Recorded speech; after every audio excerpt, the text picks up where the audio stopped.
A warm, humid day here in South Florida. Temperatures forecast in the high 80s. Two head coaches, Doug Marrone in his first season at the helm for the Bills, coming over from Syracuse. He actually played for the Dolphins on their offensive line back in 1987. And Joe Philbin in his second year leading the Dolphins after 5 seasons as the offensive coordinator in Green Bay. Dolphins won the toss. They'll receive. This is the 95th regular season meeting between these two teams. Miami holds the edge 56-37 and won. The last time they met here in South Florida was week 16 of last season, and the Dolphins won it 24-10. And a longtime kicker for the Dolphins now with the Bills, Dan Carpenter, gets us started. From the 2, Thigpen. And tackled at the 16-yard line, and that is where the Dolphins and Ryan Tannehill will take over 1st and 10. Tannehill coming off his first 300-yard passing day here at home before the bye week. He has played well here at Sun Life Stadium over the last 4 games here in Miami. He's thrown for almost 900 yards with 7 touchdowns, Steve, and only 1 interception. Yeah, you can see, too, that he only completed 52% of his passes against Baltimore and still threw for 300 yards. They threw it almost every down in the second half of that game. Start on the ground with Daniel Thomas. Fights his way for a couple of yards. Thomas in his 3rd year out of Kansas State. The Dolphins offensive line, we talked about the 24 sacks. Richie Incognito made the Pro Bowl after a brief stop in Buffalo. Starting at left guard, Mike Wallace, the former Steeler, big free agent signing for Miami, starting to find some rhythm in this Dolphins offense, and they want to try to get him involved early. Thomas stays in the game. 2nd and 5. Just underway here in South Florida. Go! And movement before the snap. That was the left tackle, Jonathan Martin. After that first successful run, really you don't understand how crucial that first down run was to get 5 yards. That's something that Dolphins have struggled with. You see the Bills front line there. And they have a solid and physical front 7. Mario Williams comes in with 8 sacks at linebacker. The rookie Kiko Alonso has been tremendous. 2nd-round pick, comes in leading the NFL in tackles. The secondary banged up but getting better. Bird and Gilmore have returned, but Gilmore still limited with that big cast on his left wrist. 2nd and 10 after the penalty. Thomas trying to get to the edge. Makes a little move and is stopped at the 20. Even with the penalty and that nice 4-yard run off the right side, brings up 3rd and 6. That's still a better option than what the Dolphins have been facing for most of their first 6 games. Their rushing attack has been so bad at times, it's been 3rd and 10 or nothing. On 3rd down and intercepted. And a touchdown for the Buffalo Bills. Nikel Roby, the undrafted rookie out of USC, with the pick 6. Well, he was playing man-to-man and just jumped the route. The Buffalo Bills so used to making sure that the quarterback gets the ball out of his hand very quickly. You'll see at the bottom, just jumps the route of Gibson and cuts underneath it. This secondary helped out so much by the fact that they get pressure up front. Those defensive backs are so confident that the ball has to come out. They'll jump those short routes, and you saw it paid off for Roby right there. So Tannehill, who has been so solid and done a good job avoiding interceptions, scores a pick 6 there, and the Bills are on the board first. 13-27 left to go in the opening quarter. An interception by the rookie, and the Bills lead it 7-0. Nikel Roby in the nickel package, a 19-yard interception return for a touchdown. Gives the visiting Buffalo Bills the early lead. 6th interception thrown this year by Ryan Tannehill. Talked about how well Stevie's played at home, but clearly that was an errant throw. If there's one thing that when he's spoken in open, he has gotten better in every category. The one he has not is his interceptions. He has 6 interceptions, 6 touchdowns. So Carpenter boots it away. Then steps out of the end zone, so they'll bring it out to the 20. If you look back at the touchdown, you'll watch here, they're just going to rush 4 over the Bills so they can drop 8 guys into coverage all back here. That gives these defensive backs a chance to really jump on the short routes, knowing they've got help over the top. Nikhil Roby doesn't even backpedal, takes one step backwards and then jumps right in front of Gibson. Tannehill had to get rid of it even with the four-man rush, and it turned into a pick six. Roby played his college ball at USC, but he's from Florida. Made the trip across the country. Miami keeps it on the ground. Just moved back inside by Thomas, and a good pickup on first down. See here, even now, the Miami Dolphins coming out as a nice run on first down. A little missed tackle right there with a 2-yard gain turned into a 6-yard gain as the Dolphins. I mean, there's no team in the league that will benefit more from an improved running game than Joe Philbin and these Dolphins. So many of their problems will be solved if they can run the ball as well as they have on the first couple of downs in these two series they just began. Lamar Miller checks in. They'll operate from the gun on 2nd and 4. And again, the read option, they keep it on the ground. Very little running room for Miller inside. Corbin Bryant made the stop. Despite the thing that just happened in the open, now he's got 6 touchdowns, 6 interceptions. But yeah, I mean, you can see the difference from last year to this year. Just marked improvement all across the board, and also, in his presence in the huddle and the fact that this is now becoming his team as a starting face of the franchise quarterback. Everything looks better for Tannehill despite what happened just a moment ago. 3rd and 2, play the motion man, the tight end. Tannehill going through his progression, now flush from the pocket and incomplete, intended for play. So after the pick 6 to start in their first possession, it's 3 and out for the Dolphins on their second. Pardon me for saying this as an old guy who used to cover kicks for a living. I've been waiting to see Brandon Fields take the field. A lot of people in Buffalo may not know this guy. He's averaging over 50 yards a punt. And as a guy who used to do that for a living, chase those things, I'm kind of excited to see him kick. I got to admit. He can be a huge field position weapon for the Dolphins. Boots that one. Didn't get all of it. Fielded at the 26-yard line by McKelvin. Tries to get to the outside and pushed out of bounds near the 35. A 46-yard punt and a 9-yard return. And there's a marker down back at the 30-yard line. This is right at the line of scrimmage. During the kick, holding number 15 of the return team. The penalty is 10 yards from the end of the kick. First down, Buffalo. Timeout. Gene Steratore, our referee today, and there is Thad Lewis coming home as a starting quarterback in the NFL. The NFL on CBS is sponsored by Southwest Airlines. Find our fares online only at southwest.com. CenturyLink, your link to what's next. And by McDonald's. I'm loving it.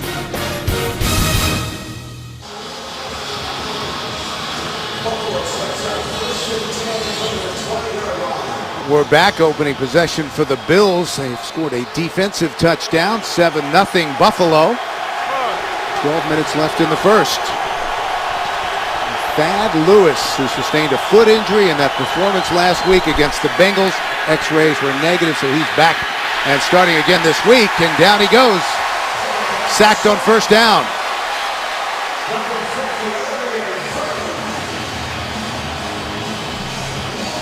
Olivier Vernon with a sack for the 3rd consecutive game. Look at the numbers for Thad Lewis last week against Cincinnati. He threw for 2 touchdowns and ran in another. Making his 3rd start in the NFL today, 2nd for the Buffalo Bills. 2nd and 15. Lewis on the slant, incomplete. Tried to hit Stevie Johnson, who couldn't bring it in.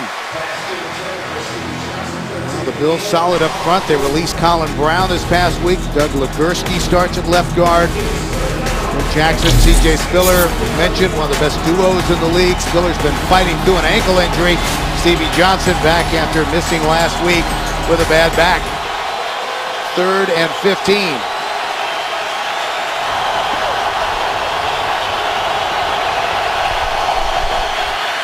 Lewis going to set up the screen. Jackson with some running room and a first down. Fred Jackson finally pushed out of bounds and grabbing his left knee. And that's one thing that could not be a worse sign for the Buffalo Bills. Freddie Jackson carrying the brunt of the offensive running with C.J. Spiller hobbled with an ankle. Although Spiller is active, Freddie Jackson was going to be the main ball carrier today, as he was a week ago against Cincinnati. And of course, as you can see, left knee, and he is in some discomfort right on the sideline. He has been the workhorse of this Buffalo offense, being tended to on the sideline. Good news for the Buffalo Bills. Fred Jackson is up. He walked over to the bench under his own power. See, Steve, where the injury occurred. Yeah, and that's Chandler, the tight end, who was coming over trying to help out and just rolled him up. Could have been a lot worse than that, but you would see the leg quiver as he tried to have it. He had his cleat in the ground and got rolled up on. Picked up the first down, a 21-yard gain. So first and 10, C.J. Spiller gets the carry. Out to the 33-yard line. Dolphins defensively. Miami happy to see Cameron Wake getting healthy again. He's had sacks in his last 3 games against the Bills. The linebackers will try to slow down the Buffalo rushing attack. Ellerbe is out, so Sosnick starts in the middle in the secondary. Dimitri Patterson is active but didn't start, and once again it will be Carroll and Grimes at the corners. 2nd and 9. Out into the flat, Spiller, and he's dropped immediately. Great penetration by the Miami Dolphins. Odrick made the stop, and let's check in with the fellas in New York for an update here in Week 7. Geno Smith engineered drive. Opening drive, 12 plays, 80 yards. Geno Smith right here to Jeremy Curley from 12 yards out, and the Jets on the board first. 7-0 over New England. Starting off good up there. Let's go back to Bill McAtee and Steve Tasker. All right, guys, thank you. The Jets coming off a season low, 267 yards total last week in their loss to Pittsburgh. 3rd and long for the Bills, 3rd and 14. They go back to the screen. Tashard Choice can't haul it in, and that'll bring up 4th down in the punting unit. Yeah, and it's obvious early on the Dolphins are bringing a lot of pressure. They're standing a lot of guys at the line of scrimmage. They only rush 4, but as you can see, both linebackers drop out of the front, so it's up to the offensive line to sort through that. Early on, the Dolphins really bringing pressure on Thad Lewis. A week ago, the Bengals did not do that, and the times when they did, Lewis threw for 2 touchdowns in the face of 2 blitzes, but the Dolphins, unfazed by it, are really bringing pressure in the early goal. Here's Brian Moorman, who rejoined the Bills last week, had an outstanding day against Cincinnati, 2-time Pro Bowler, who has almost every Bills punting record, and this is a good one. Big Pen had to retreat back to the 10, looking for some running room. A marker is down as he brings it out to about the 21-yard line. That was a 62-yard punt by Brian Moorman. That thing was a rocket. And it's going to be a hold against the Dolphins. Ron Brooks, working on the far side, just got collared right in front of the returner. It was an easy call by the official. And this will set the Dolphins back inside their own 10-yard line. Holding return team number 25. Penalty is half the distance to the goal. First down Miami. Timeout. R.J. Stanford called for the infraction. 7-0 Bills. The NFL on CBS is sponsored by Verizon. Powerful answers. And by USAA, proudly serving the financial needs of current and former military members and their families.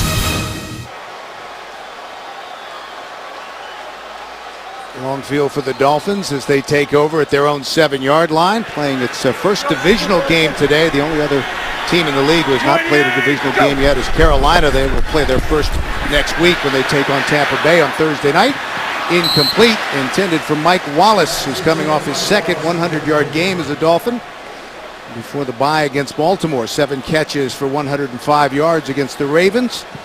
Dolphins want him to be, Steve, their big play receiver, but he's yet to break one. Came in averaging less than 13 yards a catch. And that was a good illustration of what's been the problem. That route took a long time to develop, and Ryan Tannehill just hasn't had the time this far this season to consistently wait on Mike Wallace to get free. Formation, they run it left side. Miller squirts through across the 10-yard line, close to the 11. Miller from Miami came in leading the Dolphins with 211 yards and 2 touchdowns on 50 carries. Yeah, it'll be interesting on this 3rd and 7 how the Bills would choose to attack Ryan Tannehill. The thought would be that if you can get pressure on, send more pressure, get there quicker, or do you drop into coverage knowing you can get some pressure with just 4 rushers?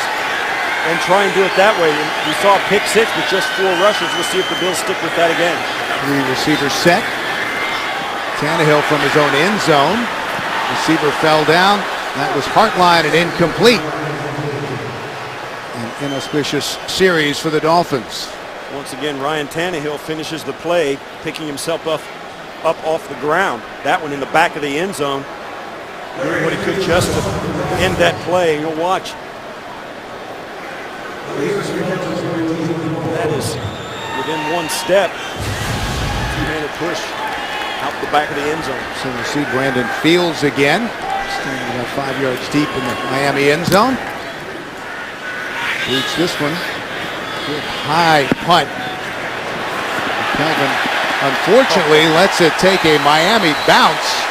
And there's a marker, and it's down at about the 16. Well, what happened, the reason the penalty came out, well, as you'll see, Don Jones stepped out of bounds, and he's the guy that caught the punt on the bounce. And it's an illegal touch by the Dolphins. It's a 5-yard penalty against them, which will be tacked on to the end of this kick. What a kick it was by Fields. A 74-yard punt. And this ball got up in the air, came down, bounced. McKelvin let it bounce, thinking it was going to be out of bounds. It hugged the sidelines and went right down the field. Illegal touching. Kicking team number 36 was blocked out of bounds. Returned and was first to touch the kick. That's a 5-yard penalty. We will repeat. 4th down. And that's enormous for the Buffalo Bills. You miss a over 70-plus yard kick, and now Fields has got to do it again with a 5-yard penalty. Right here is where he got blocked out of bounds. Now, once you're out of bounds as a coverage guy, you can't touch the football first. You see the kick land just in bounds and then continue down the field, and of course Jones touches it, which is illegal. And now, and it's been my contention for a long time, when you have to re-kick as a punt unit, it's dangerous because you're gassed. You're tired. You got to get into a fist fight, a running fist fight, to go down and cover the kick again. And then you've got a fresh return man back there trying to return it. And this should be a huge benefit for the Bills. This isn't going to be more than a 5-yard penalty. Fields standing at the back of the end zone now. That 74-yard punt negated. Trying to do it again, and this is much shorter. McKelvin fields it at the 43, and the Bills are going to have great field position. Returns into Miami territory near the 45-yard line. 35-yard penalty at the end of it. And Lewis ready to go back to work.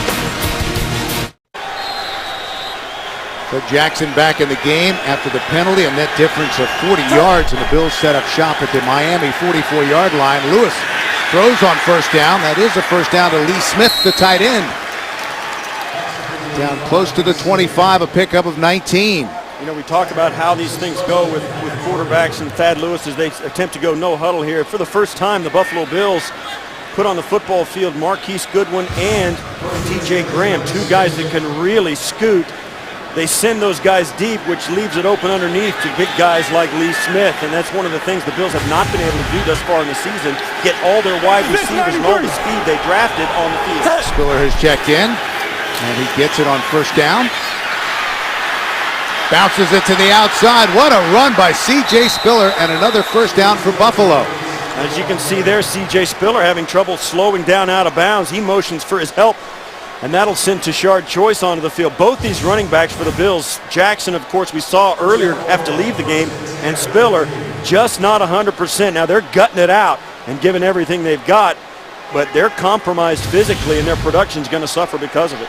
Spiller still bothered by that ankle injury, which he says makes it difficult to cut. So Tashard Choice checks in, fights his way down to the 11. Injuries are quirky things, and Spiller's the thing where you can see there as he bursts to the outside, he's got plenty of wheels, but when he cuts or turns, that's when it's really painful. Philip Wheeler made the stop. He's been a good addition to this Miami defense coming over from the Raiders. Meanwhile, there's an injured player on the field. That's Vernon, the Dolphins defensive end. And we had a chance to speak with Wheeler on Friday as we see Vernon, who's a guy who's already got a sack today. These guys chasing around the Buffalo Bills quarterback. which has been the real story for the Bills this season, as it started all the way back in training camp as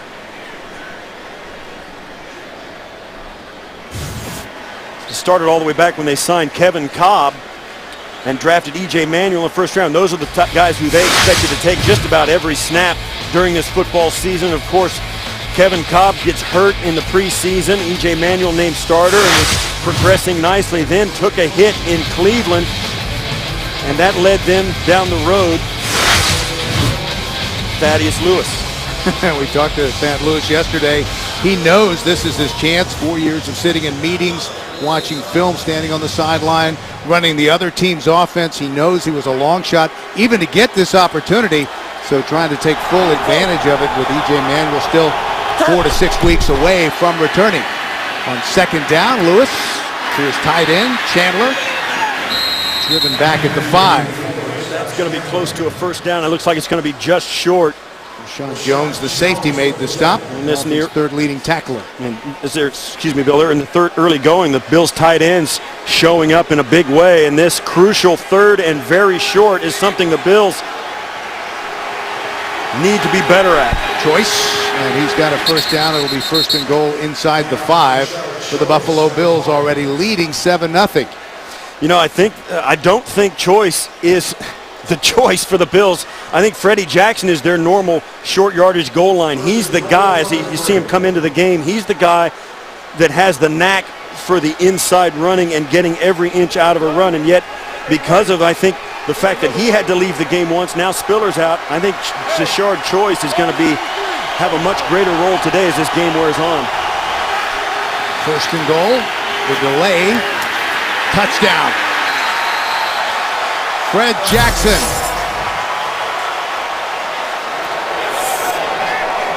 It all started with a 40-yard penalty on the punt team, a couple of completions to the tight ends, and a power running game down inside the 10-yard line. And Freddie Jackson, after leaving the game with a hurt knee, comes in and powers his way in to give the Buffalo Bills a 13-point lead.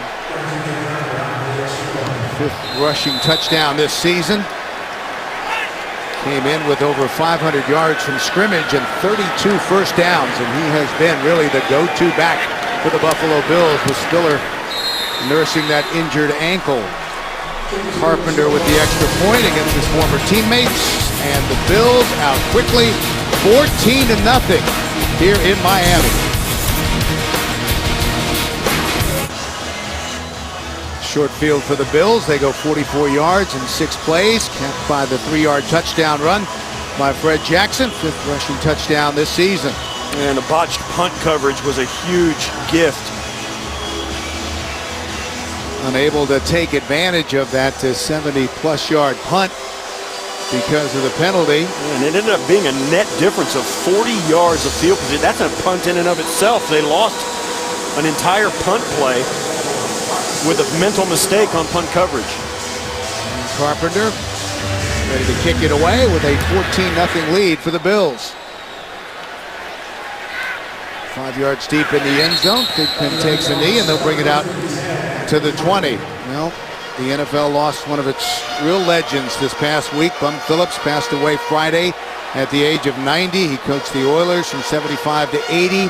5 seasons with the Saints. He led the Oilers to back-to-back AFC Championship games in his first 2 seasons, and they broke the mold when they made this man Bum Phillips. I met him on a number of occasions, played for his son Wade, who was defensive coordinator in Buffalo and head coach in Buffalo, and one of the true legends of the game, known for being beloved as well as being a great coach. There'll never be another like Bum Phillips.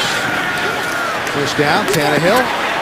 And that was almost picked off. Mike Wallace made the catch.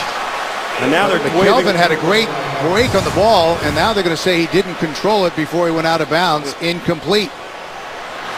McKelvin thought he had a piece of it, and it looks like, you can't see it from that angle, but the official came in from upfield and said he did not control it as he left the field, and Wallace didn't beef the call.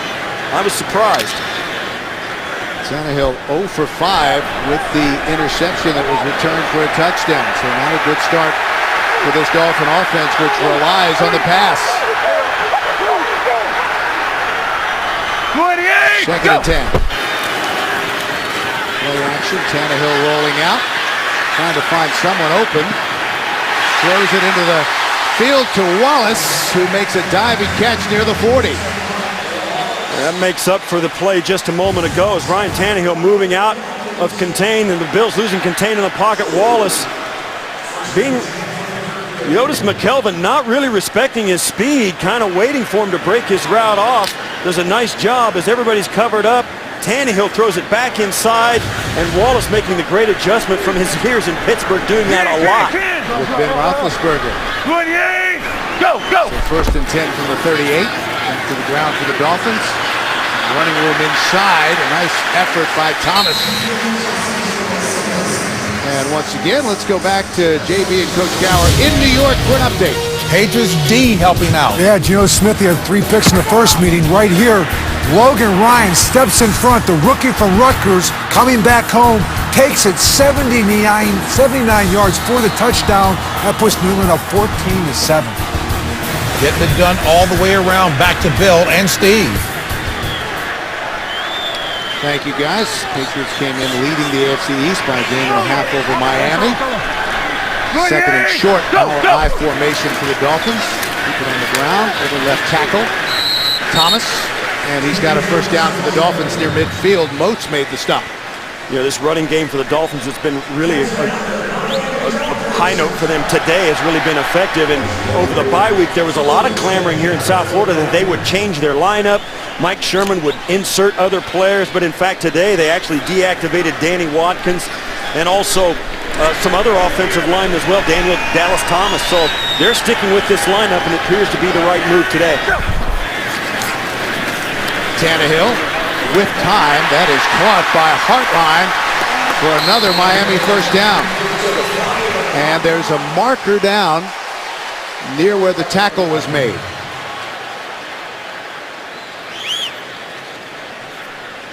This was away from the play in the middle of the field. This is going to go, it looks like, against Buffalo.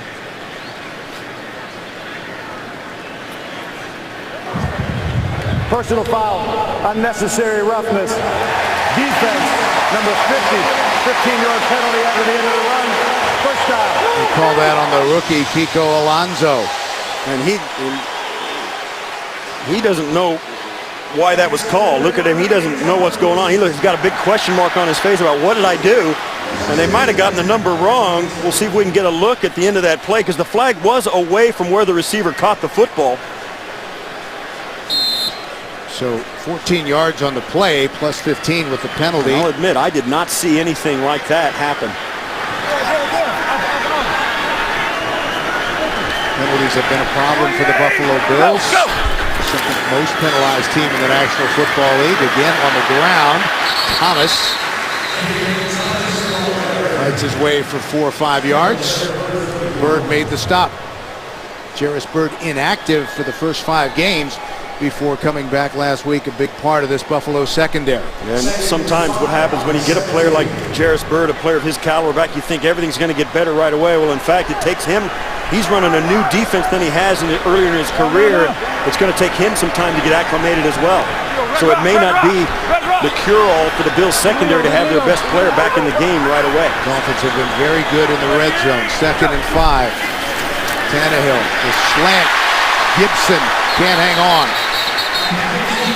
Dolphins have not been very good, Steve, at running the football coming off their second game of the season where they failed to gain at least 25 yards on the ground. They had only 22 yards rushing against Baltimore before the bye. To put that into perspective, only 2 teams since 1950 have rushed for 25 yards or less 3 times in a season. Carolina in 2000, the Lions in 06. The Dolphins 1 game away from tying that mark. Although they have been able to run the ball successfully so far today. 3rd and 5. Tannehill with time. Lost it. Intercepted, a terrible pass. And Aaron Williams comes down with it on the ball intended for Brian Hartline. And they're going to say that the tackle was made outside the end zone. It'll be Buffalo Bills ball on their 1-yard line. The Bills don't care right at the moment. And that was a very poorly thrown ball by Tannehill. It was a flutterer, didn't have enough on it. It was going to be short from the moment it left his hand, and he was under no pressure, made a quick decision. You can see who he was throwing. He saw Hartline, but he underthrew that ball badly, and Hartline makes the tackle. And you see the fluttering of the football as Aaron Williams pulls it in. Tannehill had thrown only one interception in his last 4 games here at home, already 2 today. The reason it's not a touchback is because for Aaron Williams, he got thrown forward towards the goal line of the Dolphins, so it's forward progress. From the 2, Jackson, tackled by Cameron Wake, fights for a yard or so. And now the flag comes in. There's a big pushing and shoving match. Cordy Glenn out there getting it mixed up. It looks to be Jared Audrick. Audrick and Glenn getting after it a little bit.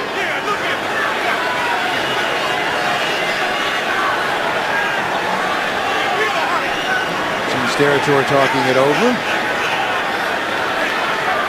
I might pick this flag up. There is no foul on the play. Second down, Buffalo. And I think that's the right call. He'll wag his finger at both players and let them off the hook, because it would be offsetting anyway. Here's the pick. Now he'll pick it, but here's the thing. He's advancing the football to his goal line this direction, which means that's his forward progress. That's where he's down. And unfortunately for the Bills, it was not a touchback. It happened so fast, I don't think Williams just really realized he could kneel it. If he could get down, it would be a much better play. 2nd and 9. Lewis from his own end zone. Guns it. That is caught by Robert Woods, the rookie out of USC. 2nd round draft pick, wrapped up quickly by Nolan Carroll. A gain of 7.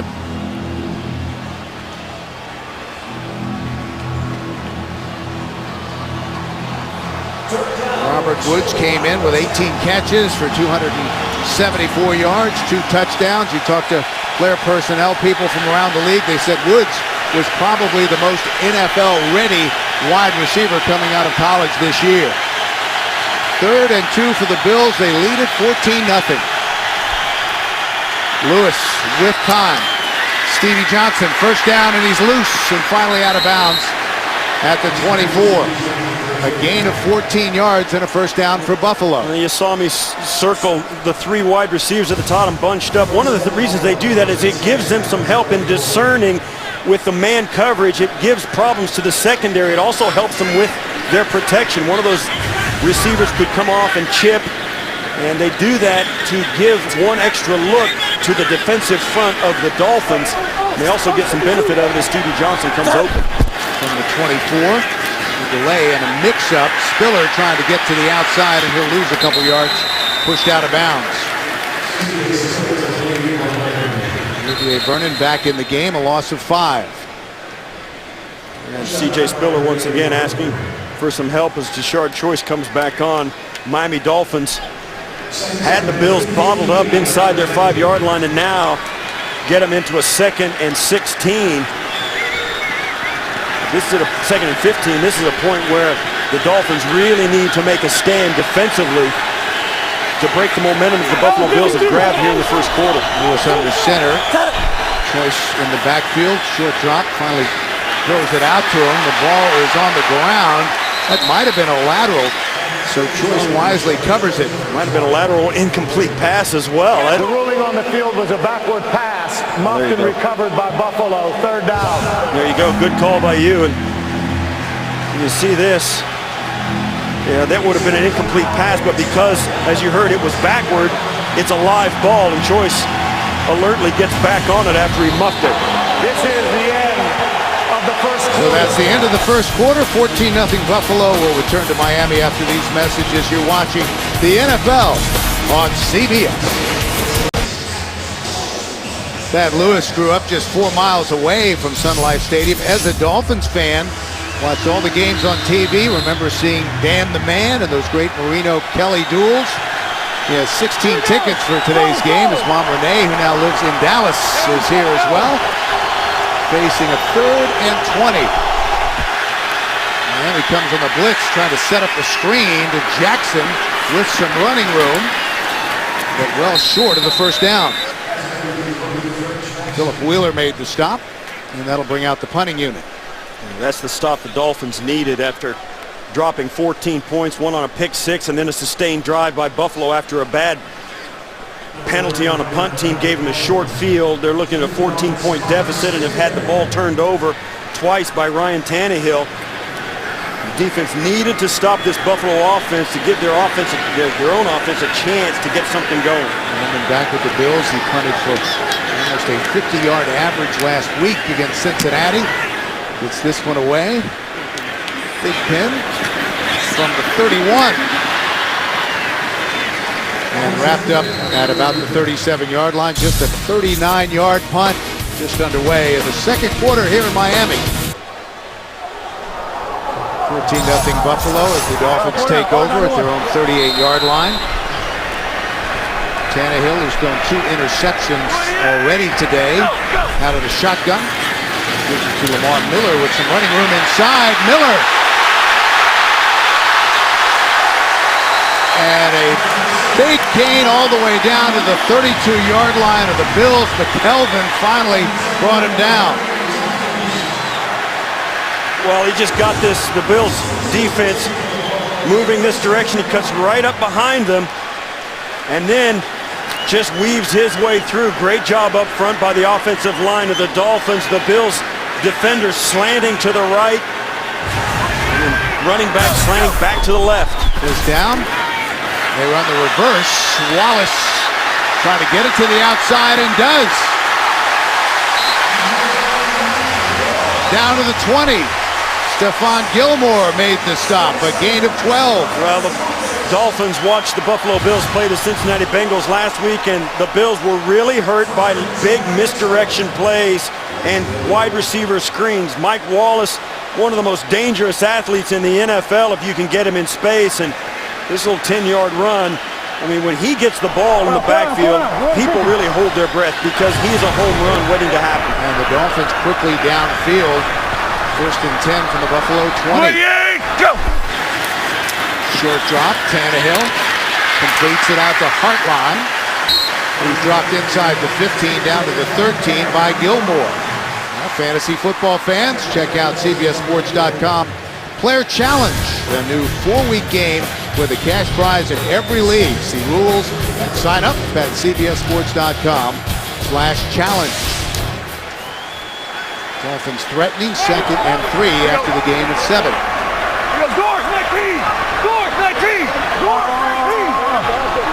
Tannehill changing the play. Miller in the backfield. Tannehill rolling out. Hits Miller. And driven out of bounds at the 9.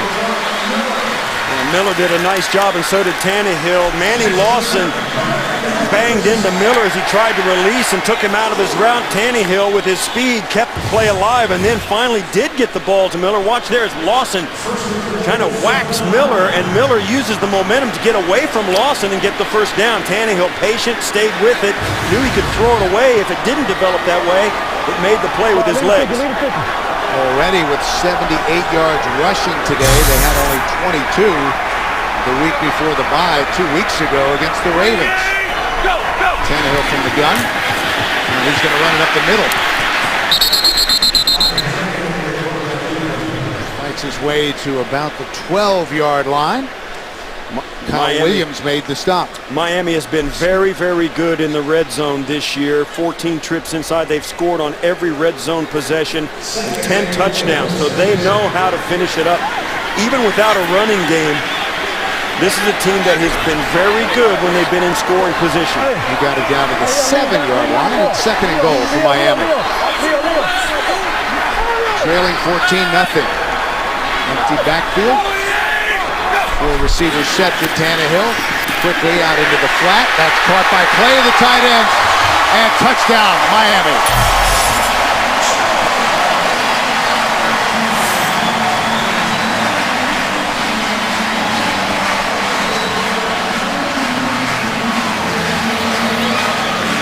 And he has turned out to be a great weapon for the Dolphins, on pace to shatter Randy McMichael's team record of 791 receiving yards by a tight end. Well, we said in the open that Charles Clay was a guy that could have been a weapon, a tough matchup for Buffalo, and right there in the red zone, he proved it. Sturgis with the extra point, and the Miami Dolphins with an impressive drive are on the board. 10:59 left to go in the half. 14-7 Buffalo. The NFL on CBS is sponsored by FedEx. Request when and where your packages are delivered with FedEx Delivery Manager. Chrysler, imported from Detroit.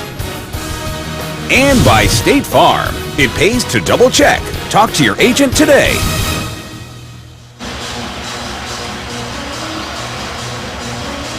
14-7 Buffalo as the Dolphins find the end zone. 7-yard touchdown reception by Charles Clay. His third of the season. He's really taken over a more prominent role for the Dolphins at tight end with Dustin Keller on IR. Marquise Goodwin is the deep man for the Bills, the speedster out of the University of Texas. And he'll get a chance to return this one from 3 yards deep.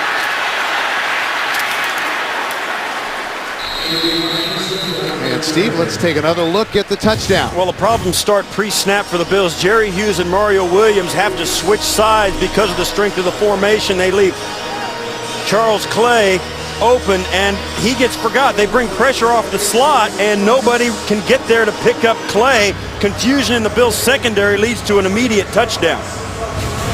You could see pre-snap the Bills were having some problems deciding where they were going to bring pressure from, and it cost them. A lot of people felt that even with Keller healthy, Clay had a chance to have a breakout season. He's that talented. So the Bills will try to respond on 1st and 10. Spiller is the deep back. And he gets it on 1st down. Tries to fight his way for a couple. And that'll bring up 2nd down. Bills going with a 2-back set, a fullback, the old-time trap plays up inside, trying to break something loose in the running game. And Doug Marrone, you think when they do that with the 2-back set later on, with the speed at wide receiver, you got to think they'll go play action at some point, but not if they don't have any success running the football. They'll operate from the gun on 2nd and 9. Lewis with time and incomplete. Communication with Stevie Johnson. Stevie Johnson decided he was going to break his route off at the top of it. You see here working against Patterson, and that's just a miscommunication. The quarterback has to let that football go, and after he does, Stevie Johnson broke his route off. So 3rd and long, 3rd and 9 for Buffalo.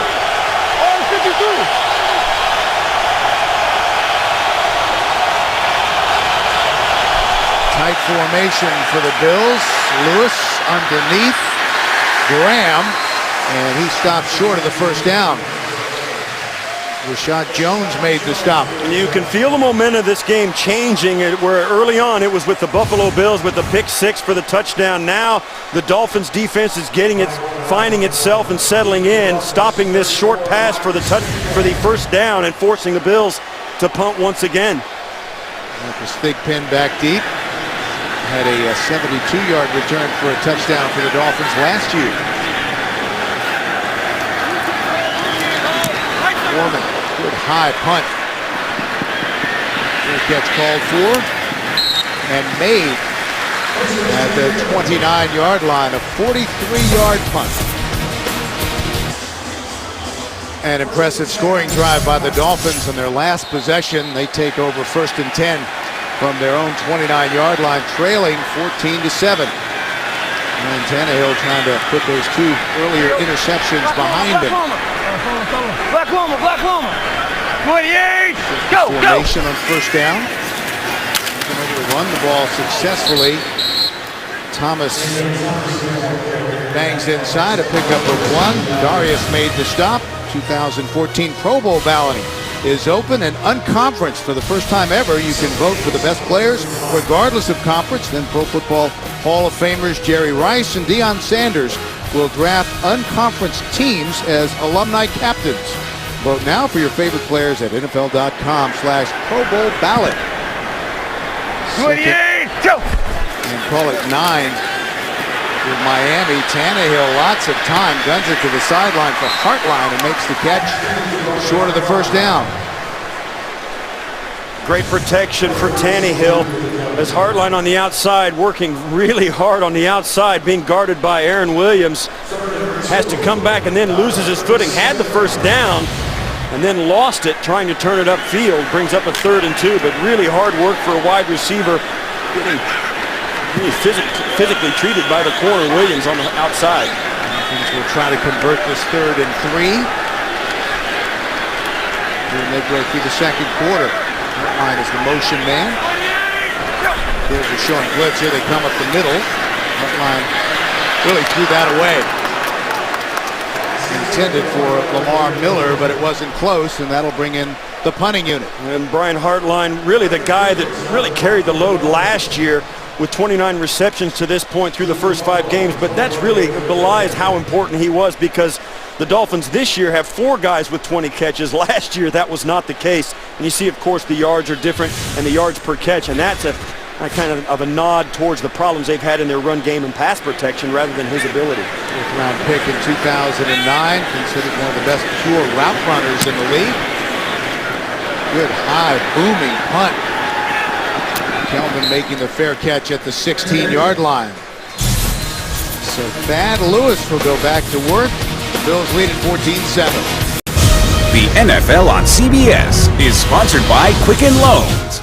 For a mortgage experience that's engineered to amaze. And by Fruit of the Loom.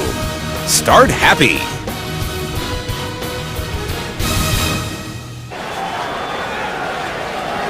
Bills set up shop at their own 17 after an exchange of 3 and outs.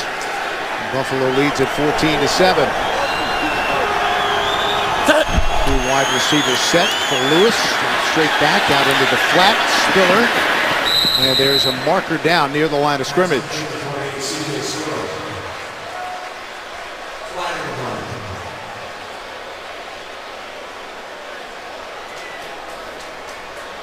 Holding. Offense number 59. Half the distance to the goal. Replay. First down. Doug Legursky, the starting left guard. Right there, and you see, not too hard to see that one. Jared Oldrick comes. I'm sure you could see that from the space shuttle. I'm pretty sure Legursky's not denying that call. So they move him back, 1st and 18 after the penalty. Lewis stands in and fires. And a nice job by Stevie Johnson to haul that in. Had a lot of mustard on it. Let's take a look at this week's edition, Steve, of Task Force. One of the things that bothered the Dolphins in the first 5 or 6 weeks of the season was explosive play.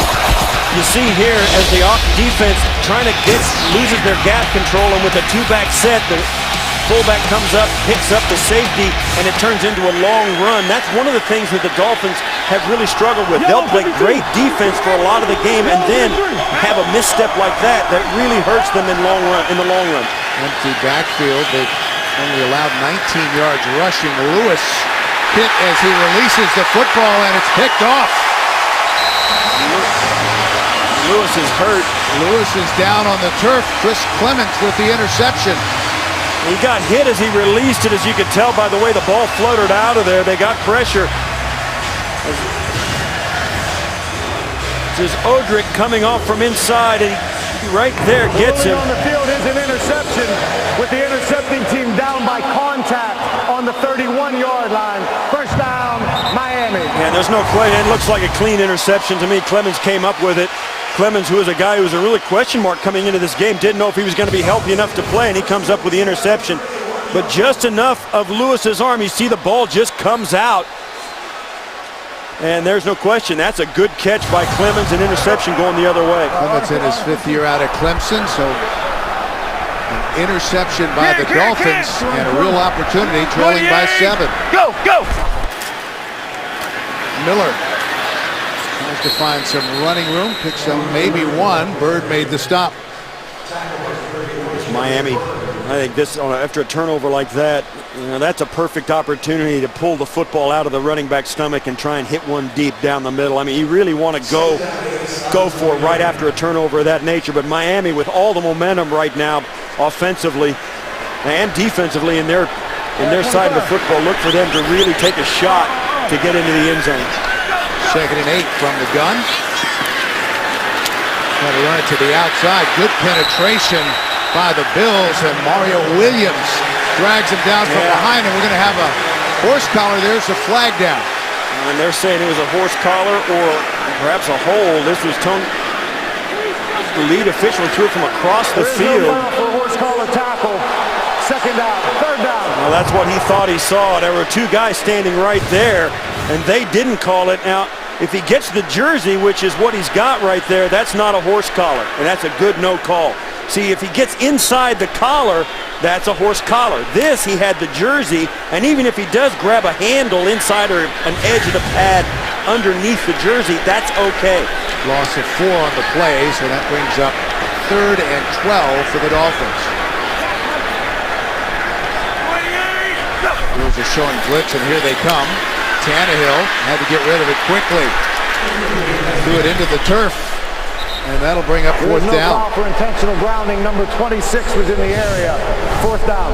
Yeah, the Bills bring 5 players, and Mario Williams gets loose right at the right time. Tannehill feels that that play was broken apart because the rush also scooped up the running back that was going to try and slip out for the screen pass. Tannehill sacked 6 times 2 weeks ago against the Ravens. Has not been sacked less than 4 times in any game this season.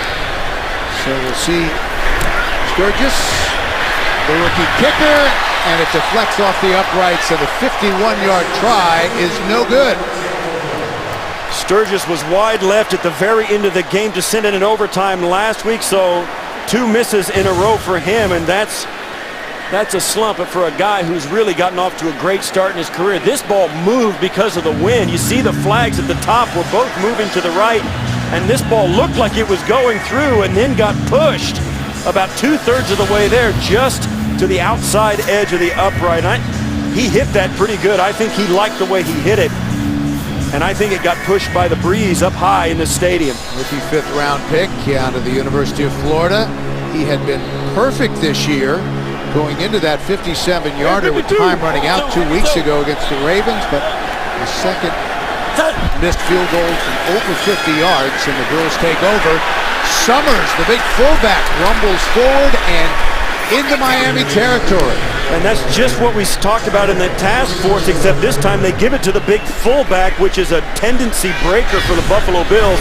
They'll never give it to this guy in a single back set. He's a pass protector, and then a completely missed tackle by Rashad Jones in the hole. And those are the kind of plays that have plagued the Dolphins once in a while in all of their games. And that was a pretty good move by the big man inside.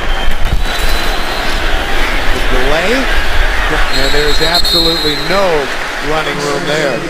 You know, you think, why would Frank Summers be getting the football handed to him? I think it's a sign that the Bills' running backs are nicked up. Now, Freddie Jackson comes back into the game, and maybe they did it as, like I said a moment ago, to break tendencies and to show it on film that they will give that guy the ball and he won't always pass protect. But I think there's no question that this is a running game for the Bills that has to stay multiple, and they need to have all their guys available to run it. Lewis adjusting the protection. Incomplete. Out of the reach of Stevie Johnson. Coming up on the Verizon Halftime Report, join JB, Dan, Shannon, Boomer, and Coach Cower for all the latest NFL scores and highlights from Week 7. That is all coming up from New York on the Verizon Halftime Report.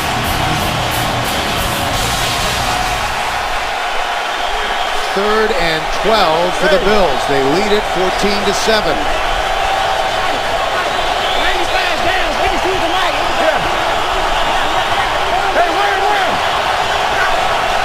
From the Miami 45 and movement before the snap. Yeah. False start. Offense, number 11. 5-yard penalty. 3rd down. And the Bills look a little bit discombobulated on both sides of the football right now. Not only on the touchdown for the Dolphins a few minutes ago, but right now you see there the noise got a little bit too much and they can't communicate very well, and the guys on the outside are just too anxious to get in their routes. 3rd and 17 from midfield. Dolphins showing blitz. See if they bring it. They do. One of them may have been across the line of scrimmage early. Floats it out there, and that's caught by Graham. It might be offsides on Miami. If so, the play will stand. I believe it was offsides on Miami. T.J. Graham bobbled that ball, but it looked like he grabbed it before he tumbled out of bounds. Defense, number 50. That penalty is declined. Is out of the play. First down. Now they might keep trying. They'll look at this upstairs, no question, but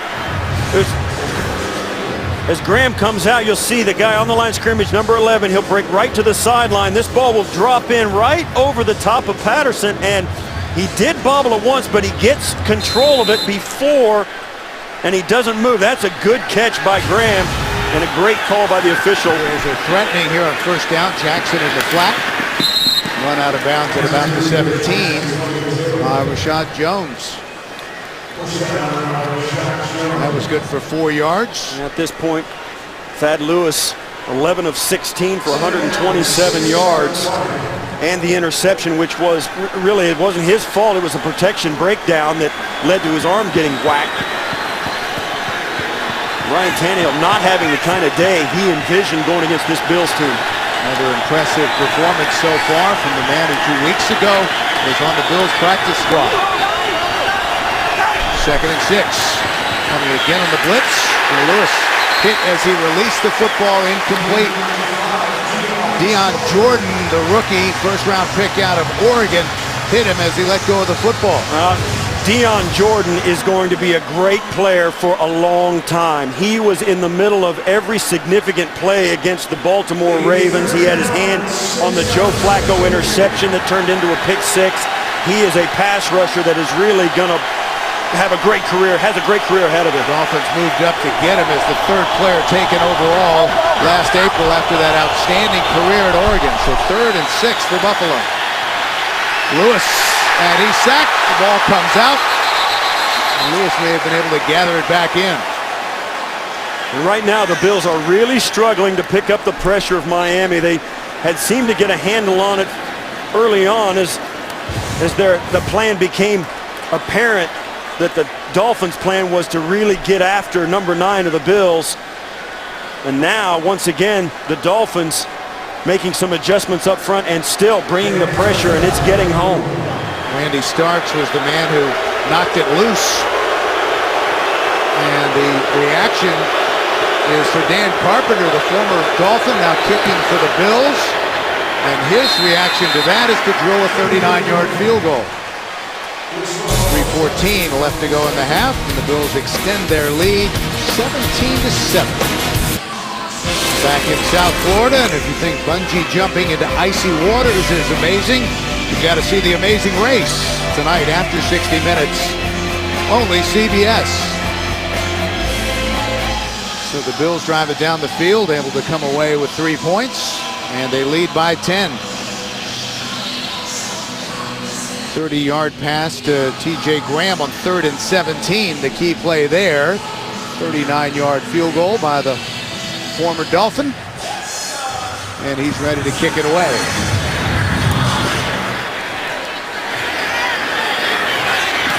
Big Ten steps out of the back of the end zone. They'll bring it out to the 20. Now, Steve, good news for the Miami running game. Well, they've really picked up the pace. And the word coming out, and we spoke to Joe Philbin, they spent a lot of time working on it and self-evaluating what was going wrong with their running game and their pass protection. And no question, when you've got a bunch of guys committed to improving, the Dolphins did just that over their bye week. Spent some time looking at themselves, practicing their own fundamentals, and there's no question it's paid dividends here today. Bills have not been particularly good at stopping the run, giving up an average of 125 yards a game. Miami with 80 so far today. Quick strike out to Brandon Gibson. And a nice pickup on first down. Clock continues to run. 3 minutes remaining in the half. It's important, I think, for the Dolphins to get that little completion on first down. It keeps the Buffalo Bills defense honest, and it keeps the run game involved later in the series. Tannehill stands in, fires, incomplete. Intended for Wallace. Mike Wallace with just one catch for 12 yards, and they still have not gotten synced up. Yes. Ryan Tannehill with one eye black on instead of two. Maybe he's a little unbalanced. I don't know whether he lost his eye black under his right eye or he's doing an early pirate imitation for Halloween. 3rd and 5. Wallace, and he is trapped in the backfield. McKelvin was all over that one, a loss of 7. Well, except for the pick 6, this is the best defensive series the Bills have put together, and they do it at a crucial time with 2.5 minutes left in the first half. This is a play that hurt them badly a week ago against Cincinnati, and it's obvious the Bills have done their own self-evaluation and had a plan to attack that.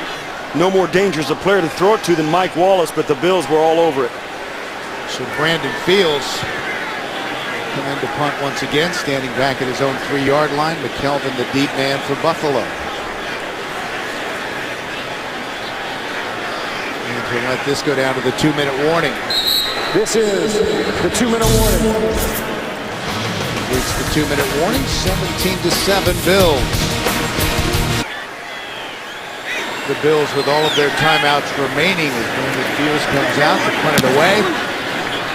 Leotis McKelvin makes it bounce, and it takes a Miami roll down inside the 25, down to the 23-yard line. 58-yard punt.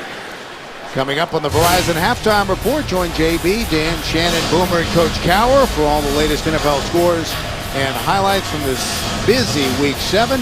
That's all coming up on the Verizon Halftime Report from New York. So Thad Lewis takes the field again. He's got 11 for 17 passing, but he's thrown 11 completions to 7 different guys. And I think that's a nod towards the problems he's had going back there and maybe throwing it to number. He's just throwing it to the first guy he sees because the pressure has been intense. Lewis, incomplete. Stevie Johnson well covered on the play. Stevie Johnson, 2nd and 10 out of 23. Doug Marrone, we enjoyed our visit with him yesterday. He settled right in as the head coach of the Buffalo Bills in his first year.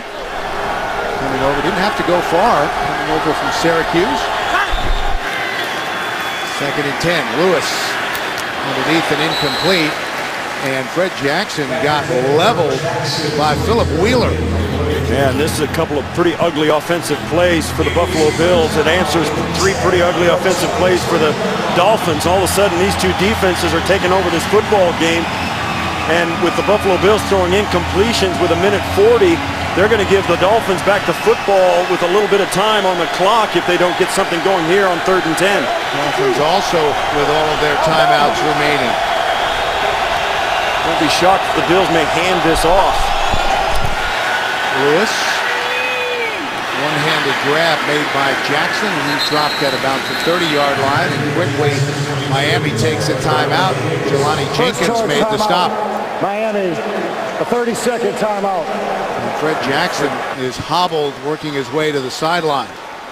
Once again, Fred Jackson doing his best to stay available to his team, but sooner or later it's just going to get the best of him. This is a little bit like a handoff, just a short pass through the middle, and those offensive linemen just can't find Jelani Jenkins. Jenkins, a player who's been practicing so well. Joe Philp has been talking about getting him onto the field more and more, and on that play, you can see there he wrenches the knee of Jackson once again on that tackle. Jenkins, the rookie out of Florida, 4th-round draft pick. Jenkins been practicing so well. It's been trying to do it, and because of injuries, of course, to Ellerby, it's giving him a chance to play more. But even so, they're looking for him to contribute.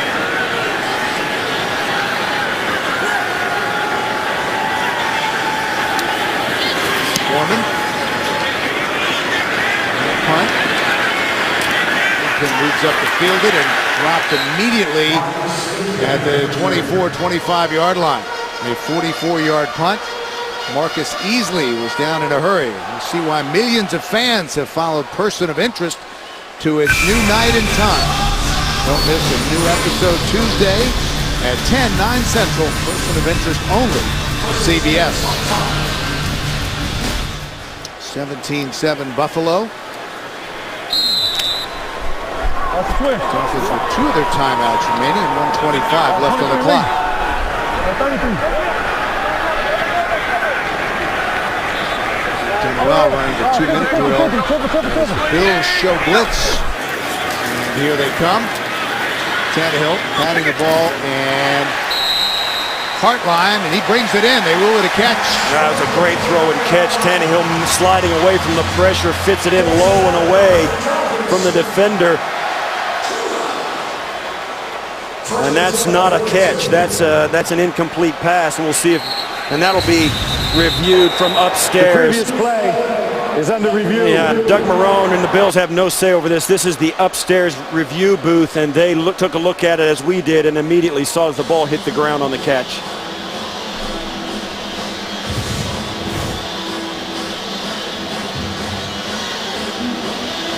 And that's, that's a great effort by Hartline and a good throw. Hartline working out there against Aaron Williams, and that ball just goes right to the ground. And Hartline slow getting up.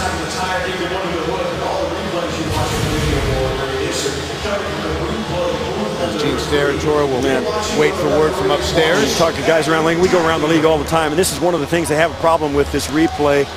On plays like that where it's obvious this still takes a big delay in the football game, and coaches and players would much rather have, if it's absolute, just have the upstairs official just say, hey, the call's overturned very quickly. But you have to, Gene Steratore has to go over and check it out and look at it. They talk about it, and inside of 2 minutes on a play that's fairly easy for all of us to call who've been watching the game at all, that's an easy call. But for the Dolphins here, they're going to move back probably and get this at second down from their 25. They still want to get down and pull some points out of this with 1:06 left in the first half. And Ryan Tannehill, this is a chance for the Dolphins really to grab momentum back in this game where the Bills have dominated in the early going. The Dolphins defense has really emerged. The ruling is an incomplete pass. It will be second down and 10. The ball will be in the middle of the field at the 25-yard line. Warm day, no air conditioning under that hood, so that'll shorten the time to take a look at it. 21 seconds. 1:21 on the game clock, please. Hartline is back up. Thank you. Looking okay. They'll reset the clock. And what you lose in the reception, you gain on the clock, so they still have plenty of time to get down, and particularly in field goal range, certainly. But also give themselves a chance to maybe come away with a touchdown just before half, which would really change the complexion of this game. 50 triples. Miller in the backfield with Tannehill, second and 10. Bring extra pressure. Tannehill waiting for the play to develop, going deep. Wallace! And a big play from the man they brought in to do just that. Gilmore made the stop. Stephon Gilmore looks inside and stops his feet. Jarris Byrd, playing the center field position, can't get over to the sideline fast enough. And you can see there, Gilmore still playing with that club up because of his broken wrist. Really compromised a little bit on his ability to jam the receiver at the line. Dolphins don't take a timeout. Tannehill to the sideline. Charles Clay, the tight end, and they rule him out of bounds. No catch. Yeah, he tried to touch both feet down, and it ended up touching down on the white line. Easy call for the official, but he was wide open. Tannehill sees him, and you'll see as his feet come down right there. An easy call. Already in field goal position, so now you have to ask yourself a question for the Dolphins. How aggressive do you want to be? The points are vital in this game. You do not want to walk out of here doing something so aggressive you cost yourself a possession. Still 2 timeouts remaining. Tannehill gets rid of it, and that's too high for Agnew, the intended receiver, but there is a marker down at about the 40-yard line. This is going to go, it looks like, against the Bills secondary. We've got 2 flags, one in the secondary, one in the backfield. It's one on the opposite side of the field at about the 15. There are fouls by both teams on the play. holding. Offense number 71. An illegal contact. Defense number 23. Those penalties offset. Replay. Second down. And that's a win for the Dolphin offense right there. It looked like they were going to get hold in the backfield that would take them out of field goal position. And instead, an illegal contact gives them another shot deep in Bills territory.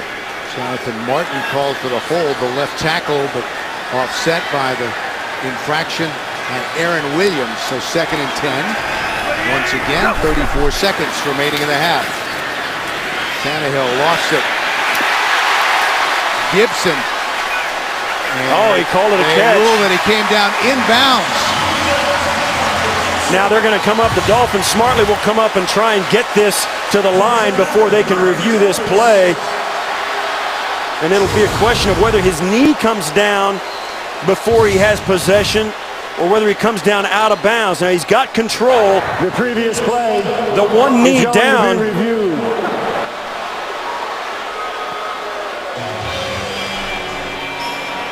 Looks like to me that's a get. Now the ball moves as he hits the ground as well. We'll see. It might be possession, no question. I think his knee came down in bounds, which constitutes a catch. But when he hit the ground, the ball moved and touched the ground. He's in bounds.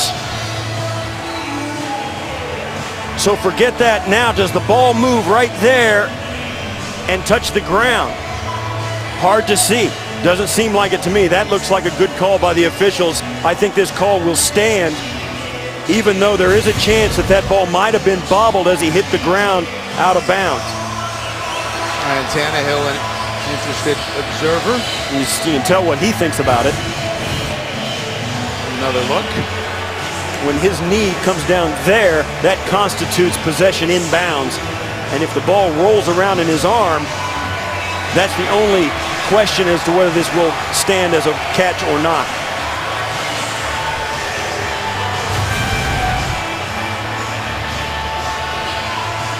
Territory gets to make another trip to the sauna under that hood to review the call. Yeah, that thing's not air conditioned. I don't think anything in this building's air conditioned, by the way. It's hot. It is a warm day, and the Bills certainly up in Buffalo are not used to this kind of weather. There you go. Even if you're used to it, it's a warm day. Gentleman over there to the right there, Steve. Yeah, that's got to be. Borrowed your hair. That, yeah. That guy's looking for air conditioning, I'll tell you that right now. Yeah, they're talking, the longer they talk about this, the more interesting it becomes.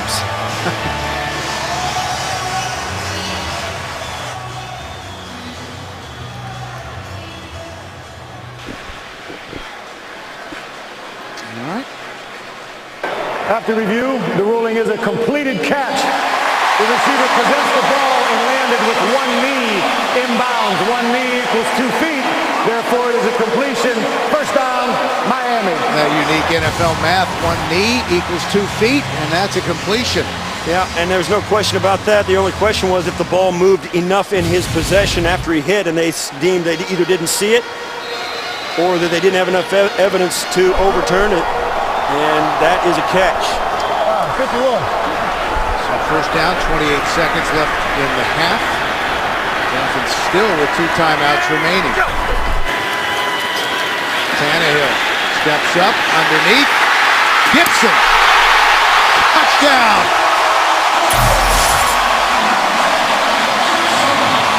13 yards to Brandon Gibson.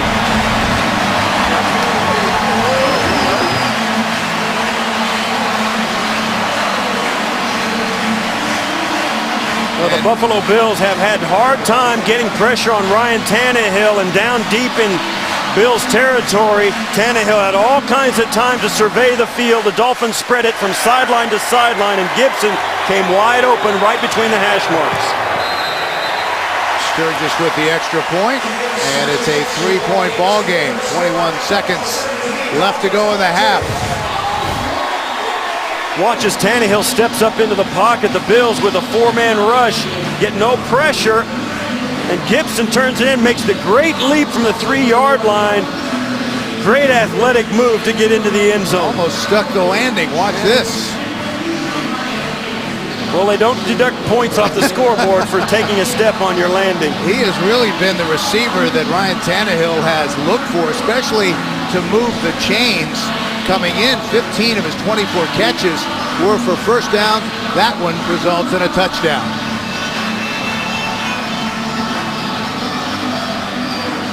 Ryan Tannehill watching the rest of that play on the big screen as he gets up off the turf. Keep playing that drive, the 46-yard reception by Mike Wallace. And that's one of the things that this Miami Dolphin team has done extremely well. We alluded to it. They are a tremendous red zone team. And with Tannehill being able to stand in the pocket like he did and accept the hit and deliver the football, the Dolphins spreading the football field from sideline to sideline with everybody out. Tannehill picked his spot and got the touchdown. He just kicks it away to Goodwin and watches it go out of the end zone. Well, Doug Marrone played just 2 seasons in the NFL, but one of those years was with Don Shula here in Miami. He said he learned a lot from Shula, things that he tries to incorporate into his own coaching, including just being really straight with the players, Steve, so that everyone knows just what's expected of them and where they stand. I think he does have a knack for knowing how players think and making sure his decisions reflect that. And the players, I think, do play hard for him. And they respect him as a former player. He's got a real handle on what makes him tick. Feels satisfied to take a knee. Leading by 3, 17-14 as the clock runs out here in the opening half. So one half is in the books. We'll be back with the Verizon halftime report after this message and a word from your local station. You're watching the NFL on CBS.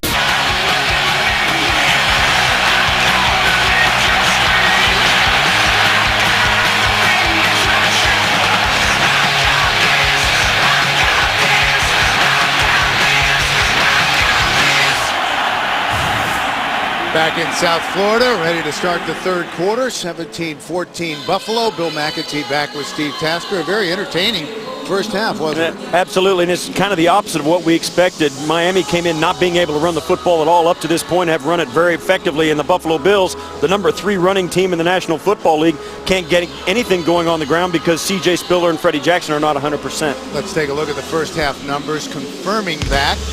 Well, you see there, 32 yards rushing is an aberration for the Buffalo Bills, and the Dolphins, there were a couple of games when they didn't get a third of that this season in their games. So passing yards are kind of a push. The turnovers have been an issue for both teams. The one turnover for the Miami Dolphins turning directly into 6 points.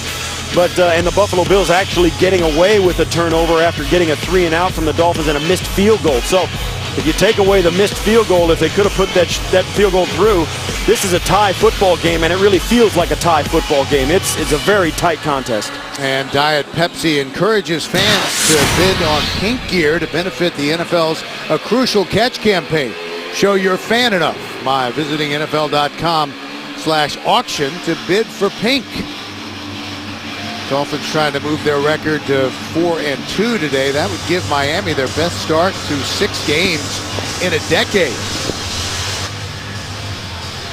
And Steve, you were a part of this rivalry for all your years in Buffalo. Certainly no love lost between these two teams back in those days when number 89 was racing down the field in kick coverage, getting to those 7 Pro Bowls.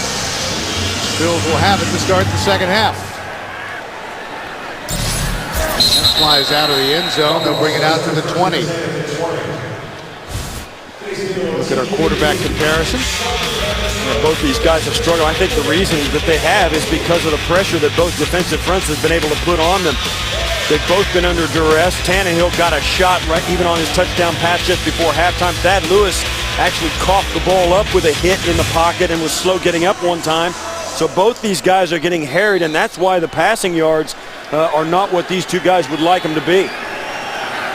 Thad Lewis, home here in South Florida, is the starting quarterback for the Bills against his beloved Miami Dolphins.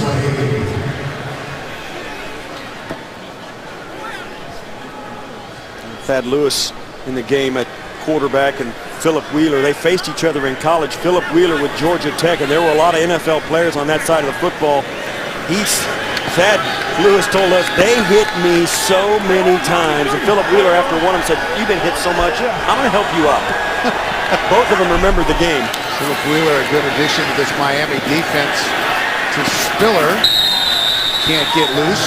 Dragged down from behind by Rashad Jones. Yeah, that game obviously didn't go in the way of Duke, where Thad Lewis was playing quarterback.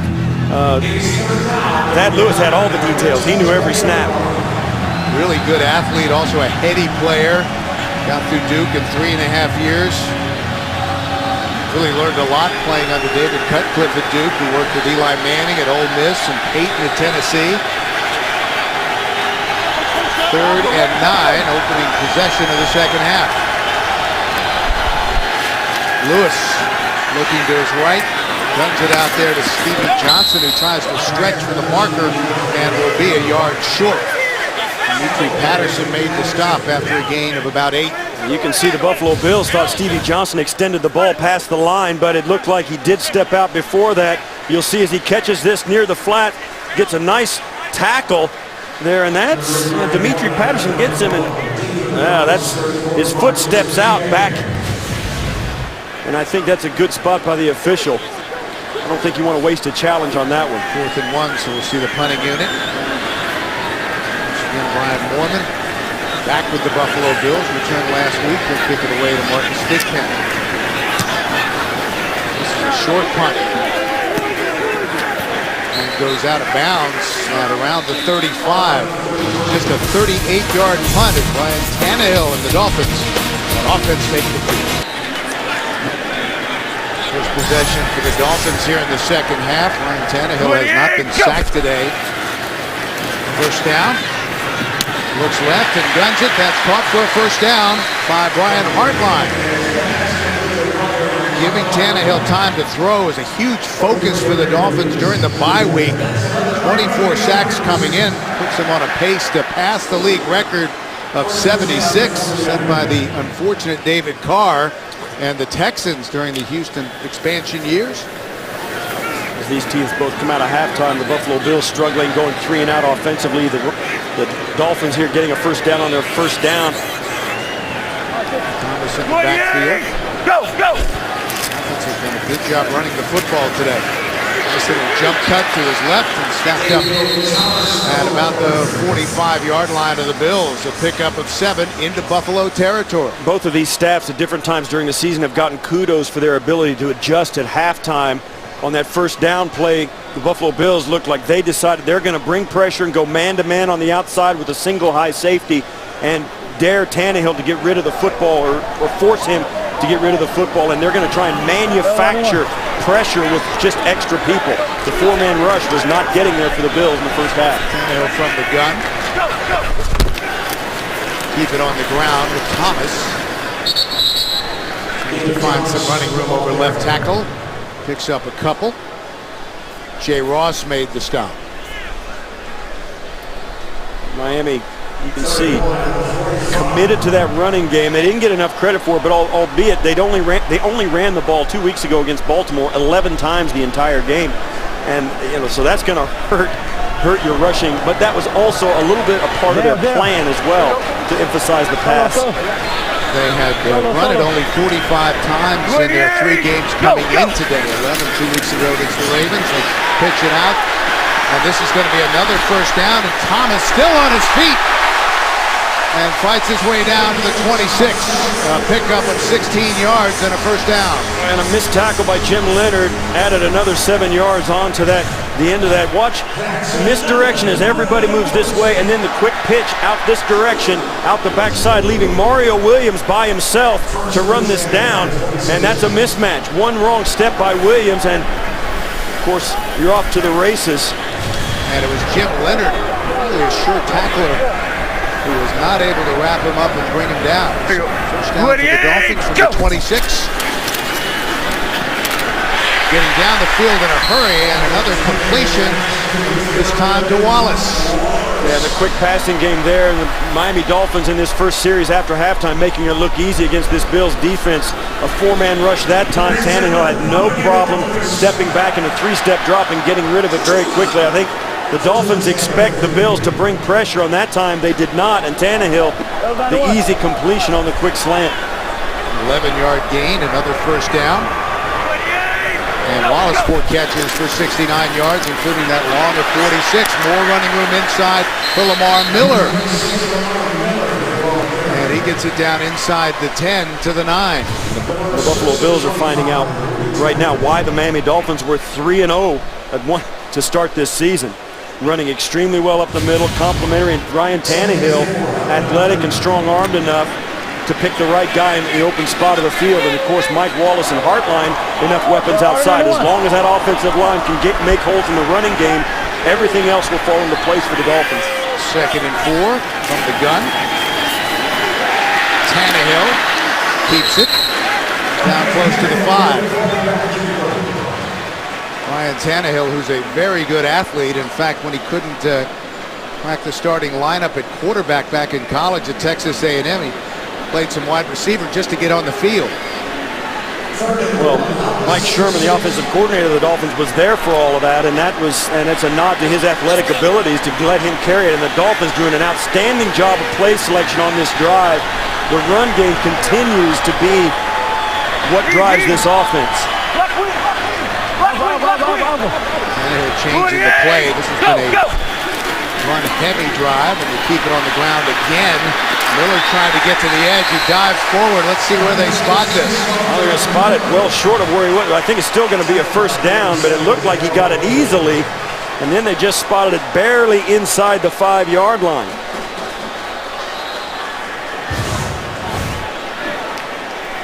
You watch as Miller comes out. And that's Nickel Roby coming in. I think, I don't know if they spotted it correctly or not. There's Jim Linder once again meeting him, and that's a pretty good spot right there, I guess. I think it's enough to get the first down anyway, but it looked like a pretty accurate spot at first glance from up here in the booth. It looked like they moved him back almost a yard. And you see one of the Bills being tended to over near the sideline as they take a look at this measurement. This is Manny Lawson, the linebacker.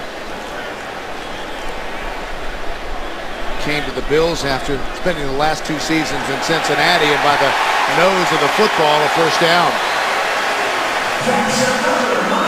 It'll be 1st and goal, and Lawson slowly makes his way over to the sideline. Well, you can feel it on the Bills' side of the football. They scored 14 points unanswered and then have allowed Miami to get back in it.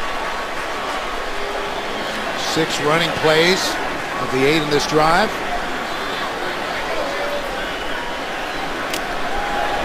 I think Miami came out after halftime and said, forget all that stuff we had up to this point. We can run the football on this Bills defense, and they decided they're going to do it early in the second half and force the Bills to get heavy inside to try and stop it. Empty backfield and 1st and goal for Miami. Again, very good in the red zone this season.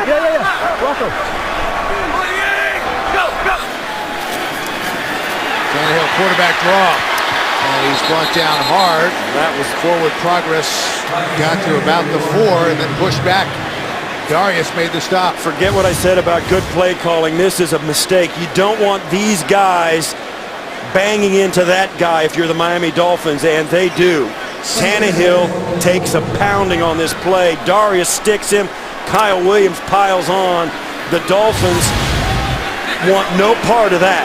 Darius able to shed the block by Richie Incognito to make the tackle. An outstanding play, and that brings up 2nd and goal for the Dolphins. Go! From the 4. Thomas. Dolphins downhill runner, and he gets it forward about a yard or so. Kiko Alonso made the stop. He has been an instant playmaker for Buffalo as a rookie in the middle. Came in leading the league in tackles, and already, Steve, with 4 interceptions.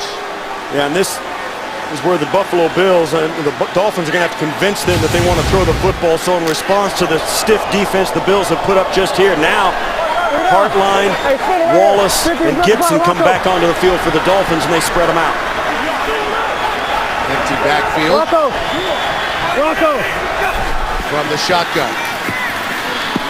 With time, pats it, finally takes off. Touchdown! Brandon Gibson with his second touchdown reception of the game.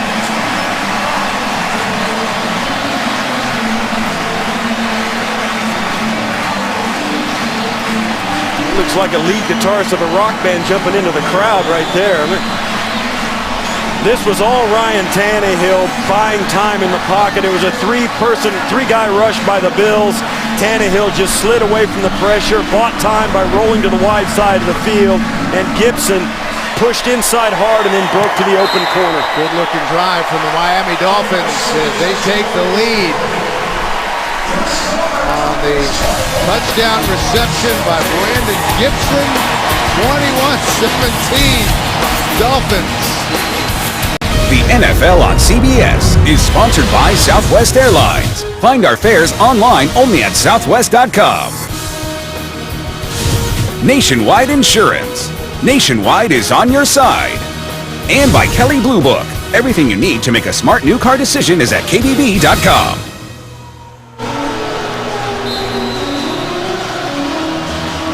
We're back in Miami. The Dolphins did not have a third down conversion in the first half. They were 0 for 7, but on that drive, 3 for 3.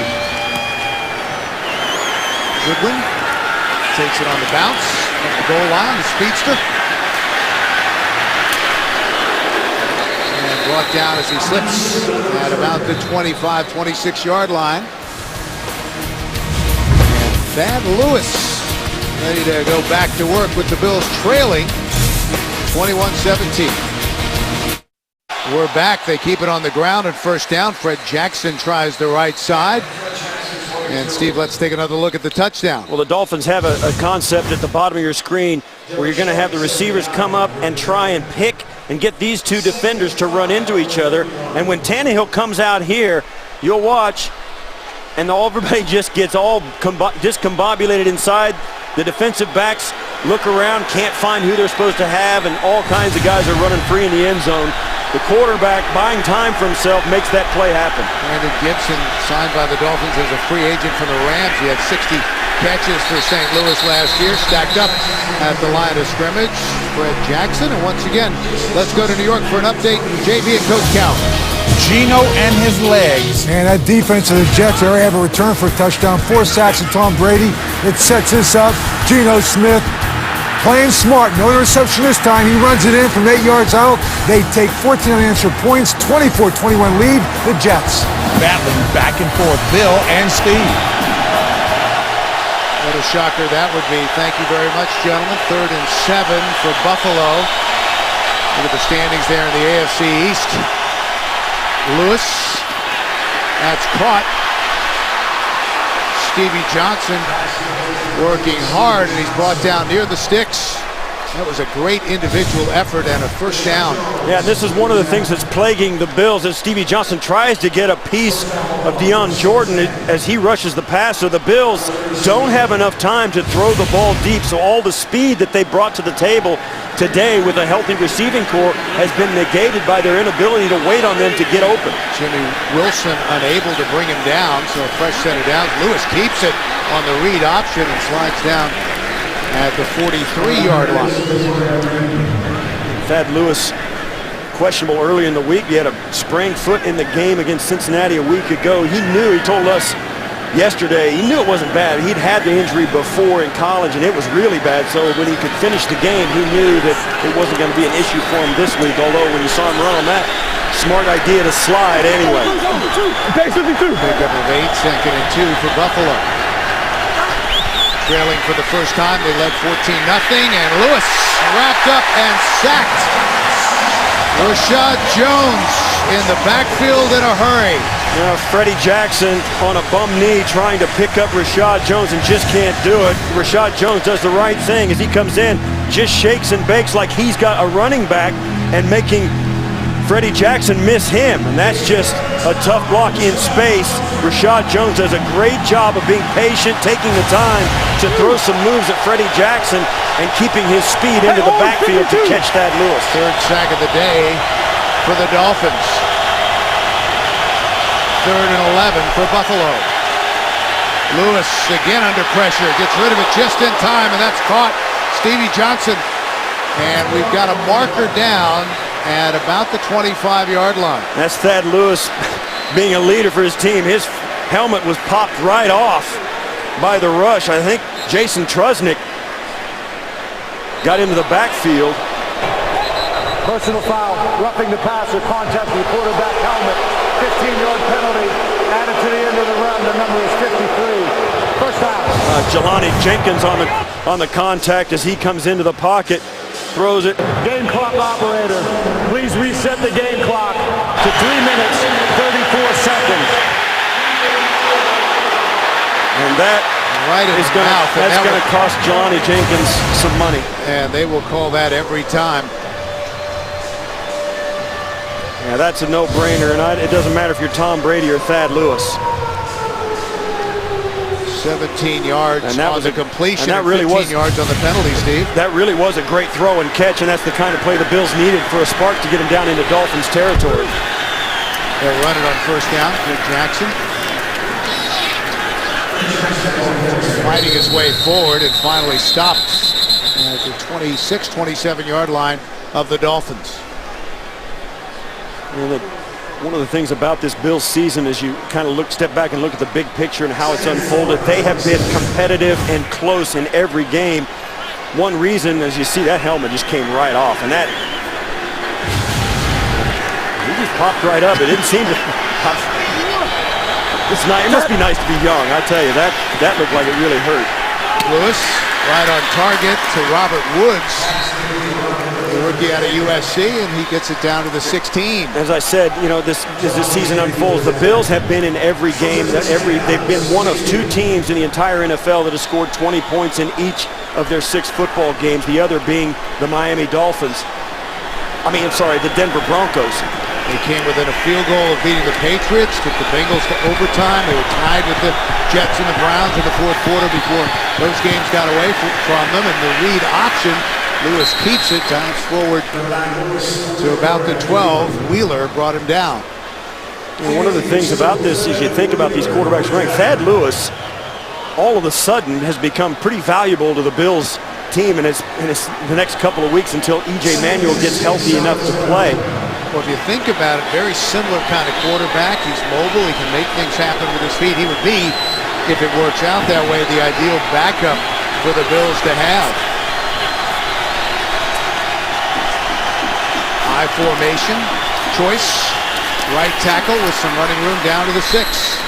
And you see as the Bills get down into the red zone, this is also the point where you kind of mentioned this quarterback thing. They've signed Matt Flynn this week, so it's been a constant issue for the Buffalo Bills ever since Kevin Cobb went down to a season-ending injury in the preseason, and they were left with E.J. Manuel and another rookie, Jeff Toole, who did play well in the preseason but is nowhere near ready to take on the starter's role in the NFL. Flynn signed but inactive today.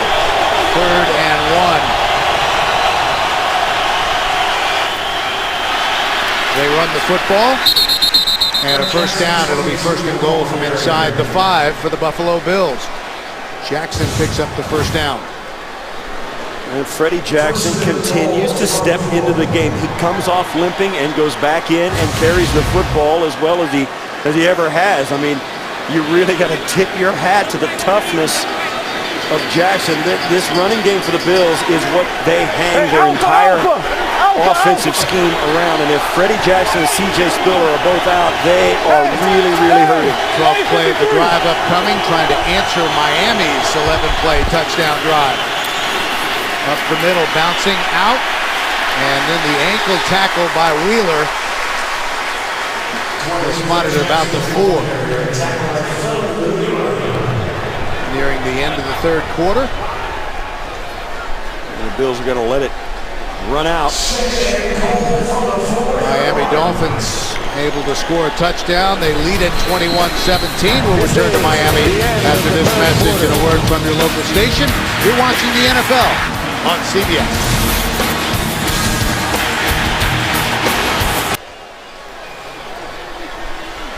Ready to start the final quarter here in Miami with the Buffalo Bills threatening after the Dolphins took the lead. Only 3 possessions in that entire 3rd quarter. 2 by Buffalo and that long drive by the Dolphins. I think in this situation, if I'm Buffalo, I got to make the Dolphins think I'm going to run or pass and do the opposite. You got to, with here, they got heavy people in bunch formation, but they got 3 wides on the field and 1 back with a tight end. 13th play of the drive upcoming as we start the final quarter. Incomplete, too high for Stevie Johnson. Stevie Johnson thinks he was ridden up. They got a bunch formation or a tight formation right up here with TJ Graham and Stevie Johnson. You see there the hold, and he's right. They did get away with one, being guarded there by Brent Grimes. He got held. Stevie Johnson's really been limited for the Bills with just 3 catches in the last 2 games before missing last week against the Bengals. But today, 5 catches for 56 yards. 3rd and goal for Buffalo. They've been good on 3rd down, 7 of 13. Lewis ducks his shoulder, stops short of the goal line. Yeah, and that's going to force the field goal, which is not all that bad for a Buffalo Bill team who was looking for a little momentum. They're going to come away here with a 3-point attempt. Thad Lewis doing a nice job just getting back to the line of scrimmage. You could tell he had the run-pass option. Didn't really want to tuck it, but was forced to by the coverage. Took the hit as a result. Philip Wheeler stayed home, brought down by Derek Shelby and Wheeler. And so the Bills forced to try a field goal. And that was a nice job by Mormon on a dicey snap, but able to put it down. Carpenter puts it through, 21-20. The NFL on CBS is sponsored by Windows Phone. Meet the new Windows Phone, the smartphone reinvented around you. And by Land Rover, above and beyond.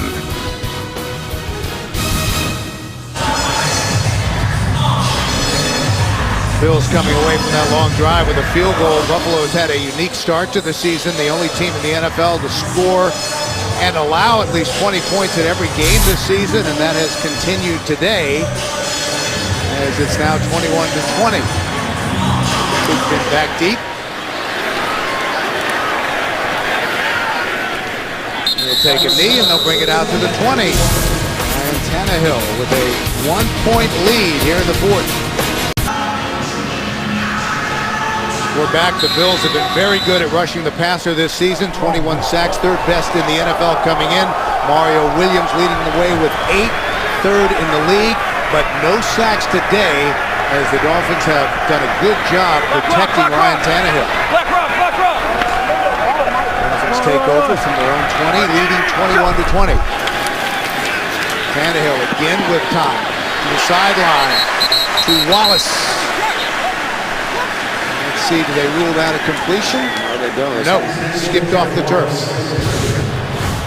You see this out here. Yeah, it does scooch the ground. He was in bounds. Yeah, that's close though. All right. We're not going to challenge it. You cool with that? So 2nd and 10 for Miami. It's showing blitz. Incomplete. And that was intended for Mathis. Rashard Mathis unable to haul it in. You talk about how this game unfolded. The Dolphins coming off their bye week had a big chance to work on their pass protection, work on their running game, fix some of their problems. The Buffalo Bills playing a lot of teams. They're the toughest schedule in the league because, in some ways, because they get a lot of teams coming off their bye. They get Miami off the bye this week, New Orleans off their bye next week. They get some teams coming off of Thursday night games. Well, they get the Jets after their bye week and play them after a Thursday night too. So the Jets get 2 long weeks before both games against their division rival Bills. 3rd and 10, they run the slant to Wallace, and he's going to be stopped short of the 1st down. Aaron Williams made the stop, and that'll bring out the punting unit. Well, the 1st and 2nd down set up the 3rd down short of the 1st down. That was a 1st and 2nd down failure by the Dolphins, not really a 3rd down failure. Here is McKelvin back deep again for Buffalo. 3 punt returns for touchdowns in his career, standing back at his own 22-yard line. Fields sideline unintentionally, and that will give the Buffalo Bills pretty decent field position. 13:22 left to play, a one-point game. And there's a flag on the field on the far side. During the kick, holding number 93 of the return team. 10-yard penalty from the end of the kick. First down, Buffalo. Timeout. All righty. 13:22 left to play. Only 35 yards on the punt, with 10 yards added because of the holding penalty. So instead of operating from their own 38-yard line, they'll go from the 27. Lewis. And that was a miscommunication, sent it way downfield and well over the head of Robert Woods. And that was a miscommunication. Start your Monday night with a great hour of comedy. How I Met Your Mother is now followed by Two Broke Girls. It's all new tomorrow beginning at 8, 7 Central, only CBS. It's interesting that the Bills bring in another tight end, Chris Gregg, who is down at the bottom. Chandler at the top as wide receivers, and two wide receivers in the slot position. And then Lewis. C.J. Spiller. Forward progress will get him to about the 28 and no more. Kosnick made the tackle. C.J. Spiller is not 100%. He's trying to go, as is Freddie Jackson, who comes into the game now. But Spiller is really compromised by that ankle. You can see him there, not quite 100% erect as he even walks, let alone trying to play professional football, as the Bills go back with Freddie Jackson, bring Gregg out, and put three wide receivers on the field. Spiller and Jackson banged up. 3rd and 9 for Buffalo. They trail by 1. At one point, led 14-0. Lewis with time, and that is caught by the tight end Chandler, who's turned into one of the more reliable tight ends in the league. Big target at 6'7", 260. And that was good for a gain of 12. And he also has good hands, which in this, as he turns all the way around, does the exact right thing, turns his entire body, gets both hands on it. And as you said, he's reliable. One reason that you can see him, the guy's enormous. He's 6'7", well over 250 pounds. He's an enormous target, and tough to get body up on him as a defender. They set it down for Buffalo from their own 41-yard line. Nice move by Jackson. Able to find some running room. Brought down near the 45. Yeah, no reason now for Buffalo to get, to get frantic in their offense, but their play selection should be exactly along their game plan. They're down by 1. They've kind of got some momentum back with that last field goal drive, but plenty of time in this game. And their running game with Freddie Jackson and Troy seems to be coming back around in the second half. And they brought in Graham and Goodwin, so speed outside. Lewis trying to find someone open, finally has to get rid of it, and tried to hit Scott Chandler looking for a flag, incomplete. Koamisi had the coverage. Chandler thinking he got held, but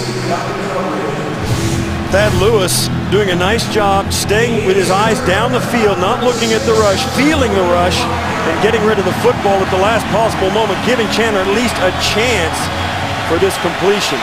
Right before he was hit by Randy Stark, so 3rd and 6 for Buffalo. Choice is in the backfield, along with Lewis. They rush 4. Lewis out wide to Stevie Johnson. He won't get the first down. Nolan Carroll closed in a hurry and brought him down.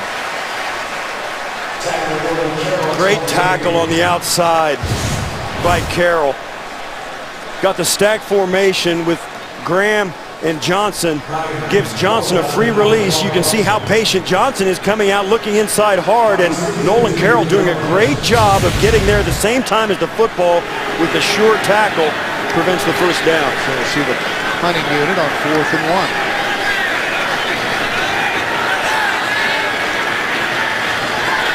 Bowman standing back at the 35. Kicks it away. A good high end-over-end punt. And it will bounce into the end zone for a touchback. A 50-yard punt. They'll bring it out to the 20. The NFL on CBS is sponsored by Acura. Meet the extremely new 2014 MDX at Acura.com/MDX. Fidelity Investments. Take control of your personal economy. And by Bud Light, official beer sponsor of the NFL.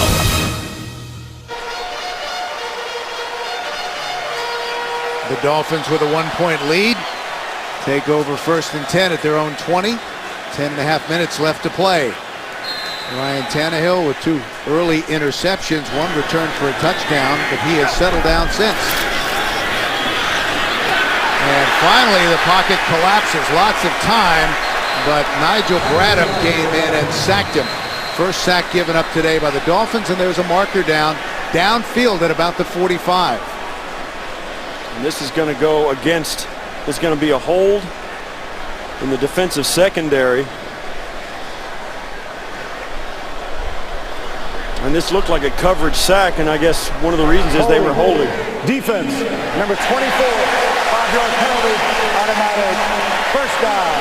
Stephon Gilmore has that big cast, so he had to hold with his right hand. There you go. There you go, guy. He got up on his shoulder and then pushed him down. Hey, hard to hold with a club, but there with his right hand pulling him down to the ground. Playing with that huge cast after surgery a few weeks ago. Came back last week after missing the first 5 games, and that makes it tough. First down for the Dolphins. Lamar Miller wrapped up after a pickup of maybe 1 by Darius. The Dolphins need to remember is we got the 1-point lead and they've had momentum with a nice first drive after halftime, but this is a drive that for the Dolphins could put this game away. To go up by 8 points with a touchdown and let the clock run down, all of a sudden the Bills have to change their philosophy offensively to keep up.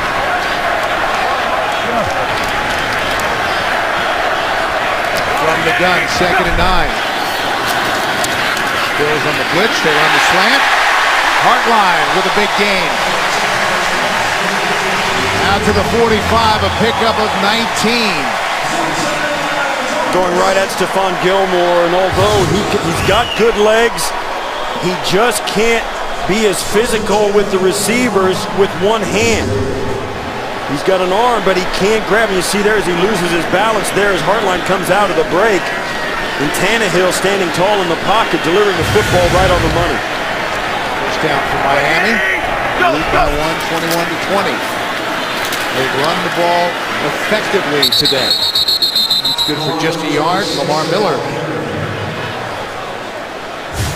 Let's take a look at Ryan Tannehill's day. It started in a not very positive manner with the interception, but then 3 touchdown passes, 2 of those to Brandon Gibson, who made an acrobatic move to get into the end zone, and then jumped into the stands after that touchdown catch. So 3 touchdown passes, 2 interceptions for Tannehill today, 16 of 30 for a $185.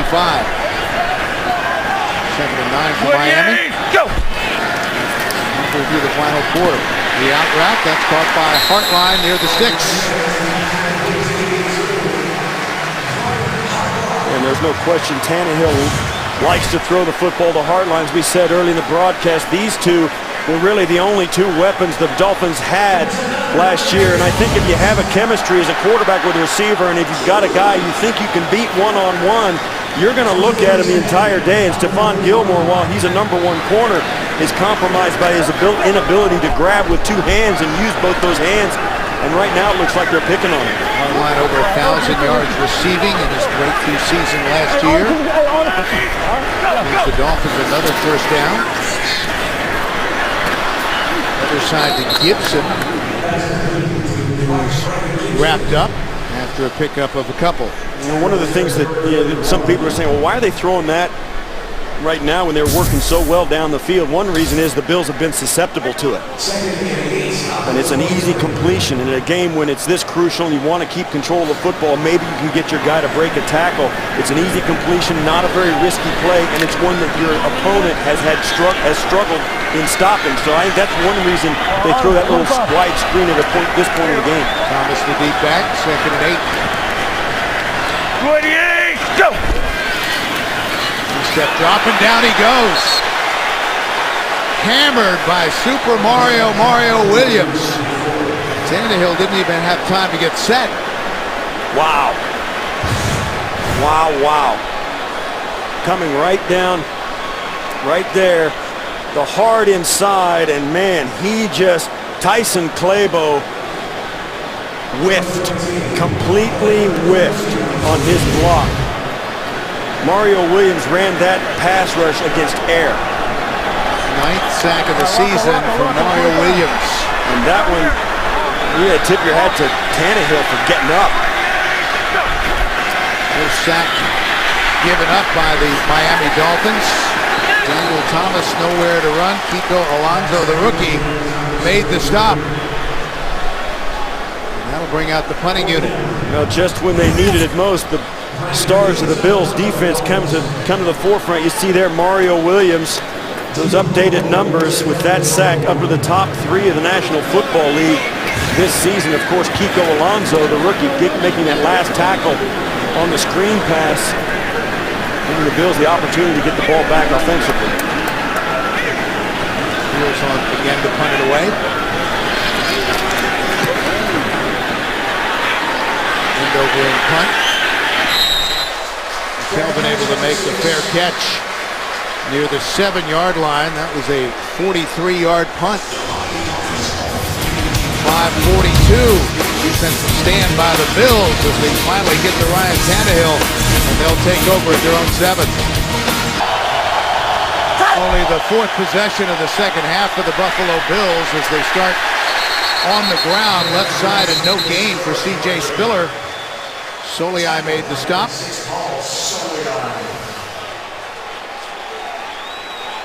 This Dolphin defense is anchored by Randy Starks and Paul Solei down inside. Both those guys looking for new deals, long-term extensions with the Dolphins. They both turned 29 and they're both coming up for free agency, and the Dolphins kind of need those guys. That may have been a busted play.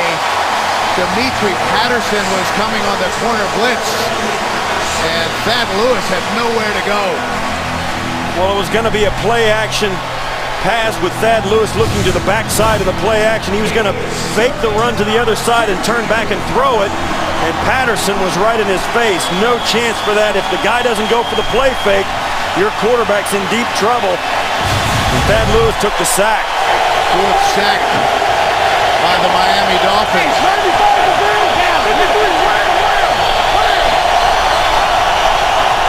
Pushing Buffalo all the way back to the 3, 3rd and 14. Lewis from his own end zone. Lots of time, checks it underneath to Robert Woods, and the rookie is dropped right away, short of the 10.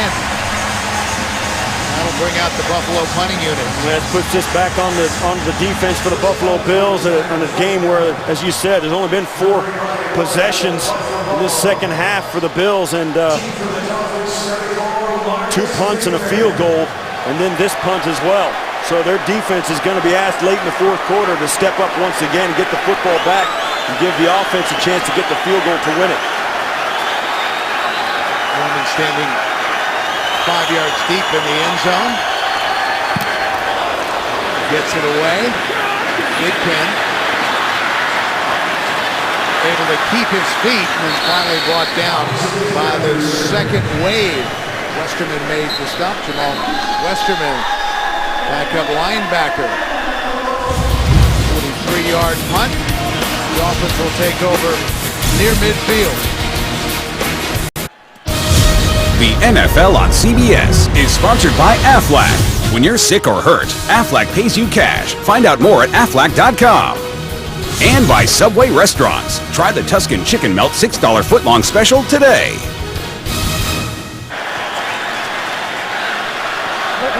Dolphins from their own 48-yard line. Just over 3.5 minutes remaining. 21-20 Miami. Go! Power I formation. The right tackle.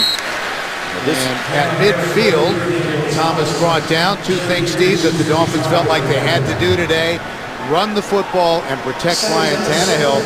They gave up the sack in the previous series to Mario Williams, but on the whole, they've done a good job with both of those things. Absolutely. I think it's been the difference in the game, and now they've got the perfect opportunity for the Miami offense to run their 4-minute package, which means They'll run the football at every opportunity, and if they do throw it, the receivers will stay in bounds. The running backs will stay in bounds. They'll use every second of the play clock as it ticks down now inside 6 seconds. 28, go! Second and 8, the Buffalo defense needs a stop. Tannehill loses the football, and the Bills have it. Kyle Williams comes away with the football, and a huge mistake by the Miami Dolphins and Ryan Tannehill. That is unbelievable by the Miami Dolphins. He gets good pressure. Mario Williams sack strip, pulls it out. If Kyle Williams could just gather that in and get off the ground, he could have run into the end zone because he had some help back in the backfield, but he can't gather it in. That saves the Dolphins game right there for the time being. The Buffalo Bills already in field goal range. Now they may have the opportunity to run the clock down as far as they can to leave less time for Ryan Tannehill to come back and win this game offensively. What an enormous sack strip by Mario Williams. From the 34. Buffalo will run it. Not much room for Fred Jackson. Soliai was in on the stop. Timeout. Miami, a 30-second timeout. Dolphins take a timeout. Another look at the strip sack. Once again, Mario Williams just powering through Claybo, the right tackle. Sack strip, and you can see him talking to Kyle Williams. Pick it up. It looked like Kyle Williams might scoop it and go the distance right in the last 3 minutes of the game, but he couldn't gather himself in. And I know as a player, that you can't do it fast enough. You're so excited and so keyed up about picking up. You can't get yourself to do the smooth athletic thing. If there was no pressure, he'd probably scoop that up one-handed. Big man not used to making that kind of a move, but was able to fall on the football nevertheless, and a big turnover for the Buffalo Bills. 2nd and 9. 2:42 left to play after the timeout. High formation for Buffalo. They keep it on the ground. Jackson. One guy as this play goes down inside the 30. Miami, a 30-second timeout. And this is one scenario that guy right there probably laid awake at night dreaming about. Dan Carpenter, former Pro Bowl kicker, who spent the last 5 years here in Miami, and he may have a chance to win it for the Buffalo Bills. Missed his first field goal try as a Bill back in week 2. Made everything since then, including 3 from 50 yards. When you think about the last couple of weeks, as the Dolphins kicker Caleb Sturgis missed a kick from 57 yards last week to send it into overtime, or 2 weeks ago to send it into overtime against Baltimore, and missed his opening kick today that would have made this a 24-20 game. And now the former Dolphin kicker looking right down the barrel of a chance to win it for his new team. Jackson fights his way for a first down. What a great individual effort from Fred Jackson, who is banged up, but able to get the first down. And Miami will take their last time out after a pickup of 10. And you talk about this as Miami trying to get this football back with enough time on it. They have now used all 3 of their timeouts. With 2:26 to go, they'll also get the 2-minute warning. I think it's the exact right move with the Bills already in field goal range.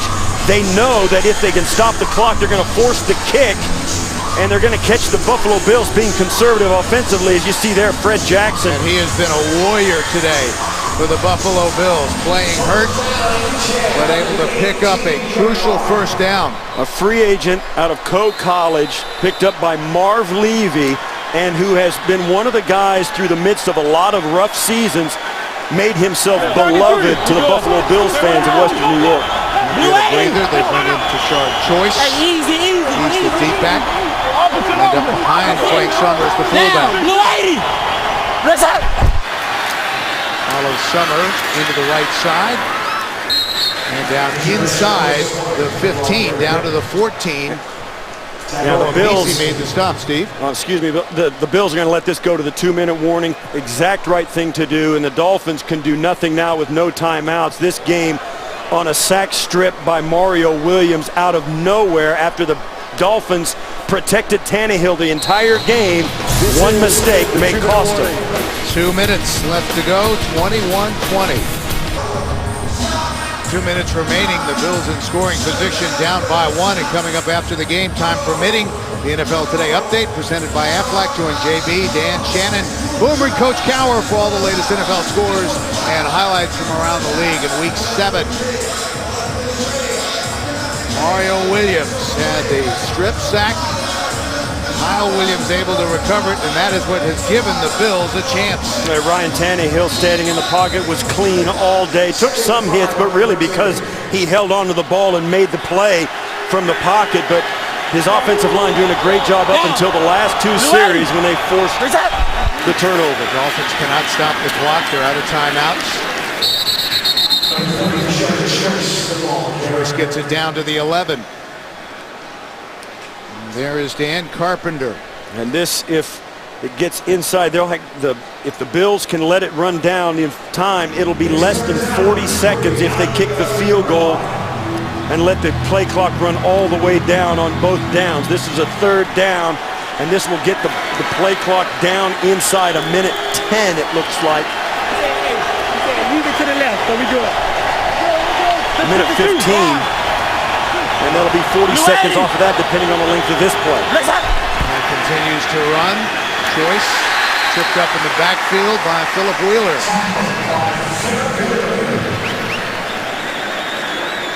And now Buffalo will let the clock run.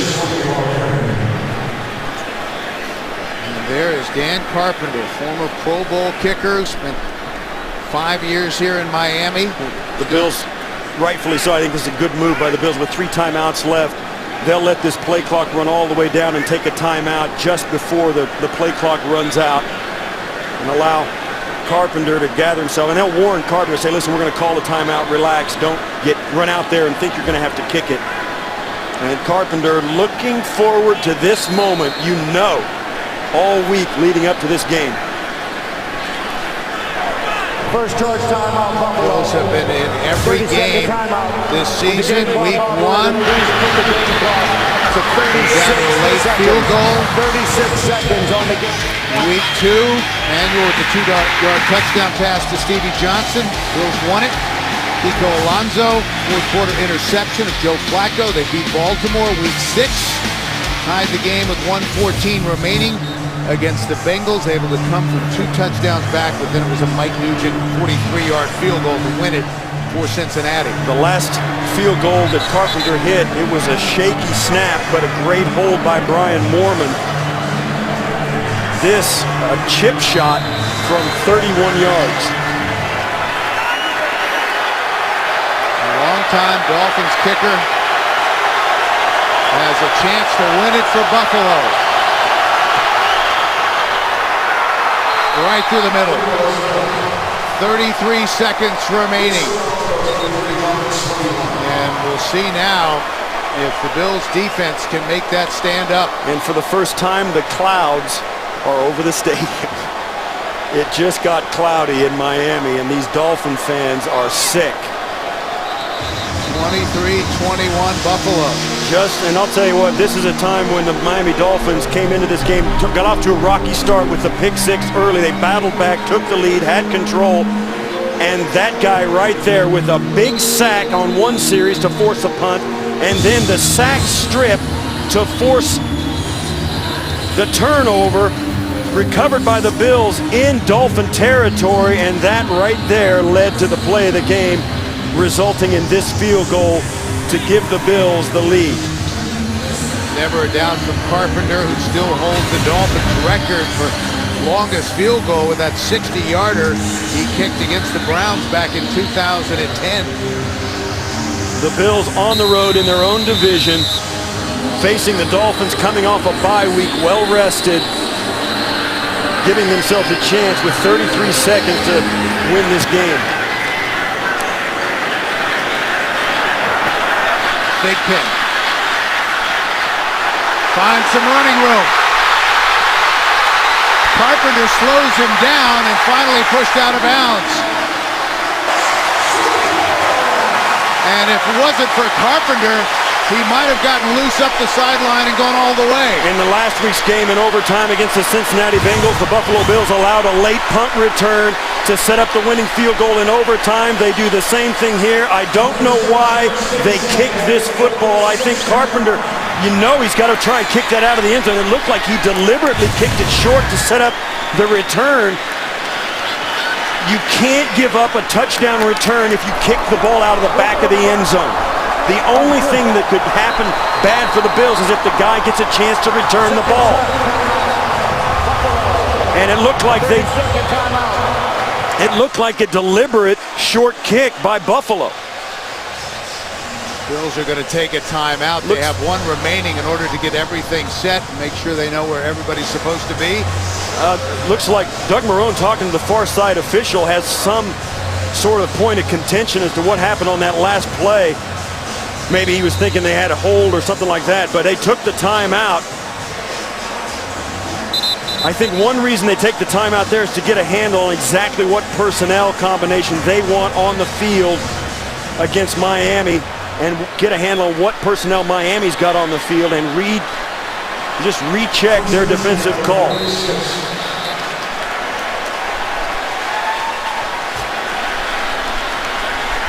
Calculating that they have to get it down to the 36-yard line to be within field goal range for Sturgis.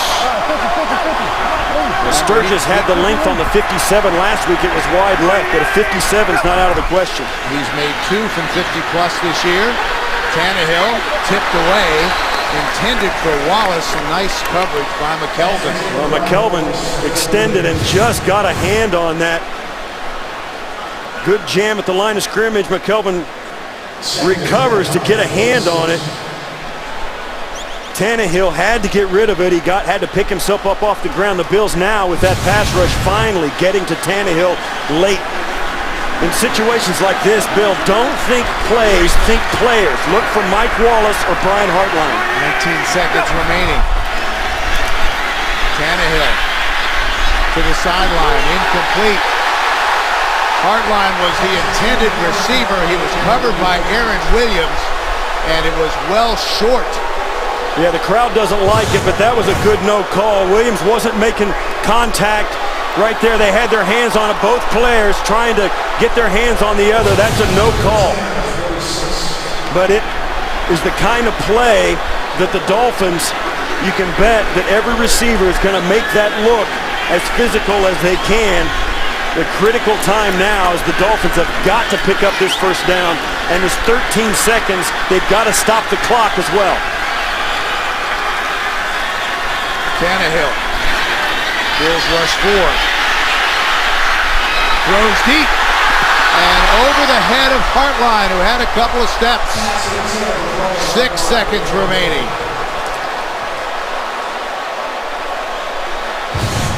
And now the Dolphins are relegated really to the Hail Mary or the lateral play. The Cal Stanford play. They've got to throw it now at the 50-yard line. Tannehill's got the arm to get it to the end zone, and rightfully so. You just want to get it to the front of the end zone. You don't want to throw it over the back. You want to throw it to where if it's tipped in any direction, it stays in play. So look for the Dolphins and Tannehill. Third and final choice timeout, Buffalo. A 30-second timeout. If they don't throw the football, in the short to try and lateral and keep one of those lateral plays alive, look for them to throw this to the front of the end zone. Well, coming up next, Arian Foster and the Texans take on Alex Smith. And the surprising Chiefs are Joe Flacco and the Ravens. Rumble with Big Ben and the Steelers, while the Browns battle the pack. Check local listings for the game in your area. Doubleheader Sunday, the NFL on CBS. 6 ticks of the clock remaining for Ryan Tannehill, and the Dolphins trying to avoid a 3rd consecutive loss. And unbelievably on that last play, Brian Hartline got behind the defense, and Tannehill, because of the pressure, just overthrew it. Hartline was open. And that's, you got to wonder what the defense defensive backs of the Bills are thinking in that situation to let a guy like Hartline, a guy who we just mentioned is either going to be Hartline or Mike Wallace, and to let that guy right there who's hurt you all day get loose. With Kiko Alonso on Hartline at the bottom, the bunch formation at the top. They'll have 2, 3, 4 rushers, 5 rushers. Able to get away from Mario Williams. And Williams again closing from behind. The Hail Mary incomplete. And Tannehill did a good job just getting rid of the football. But incomplete, and the Buffalo Bills have won it. And I'll say this about the Miami Dolphins, just like he did all day, Ryan Tannehill gave his team a chance. Yes, it was a last-second desperation, but a great avoid. Mario Williams can't end the game right there. Tannehill stays alive and puts this ball in play down the field, and it looked like for a moment the Dolphins' prayer might be answered.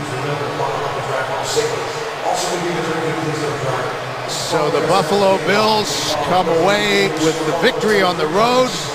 They run their record to 3-4, and the Miami Dolphins unable to snap their losing streak after starting the season with 3 consecutive wins, now 3 straight losses, and they are even at 3-3. Final score, 23-21 Buffalo for Steve Tasker. Bill McAtee saying so long from Miami. You've been watching the NFL on CBS. Coming up, the NFL Today update presented by Aflac. We'll take you to New York for all the scores and highlights from Week 7.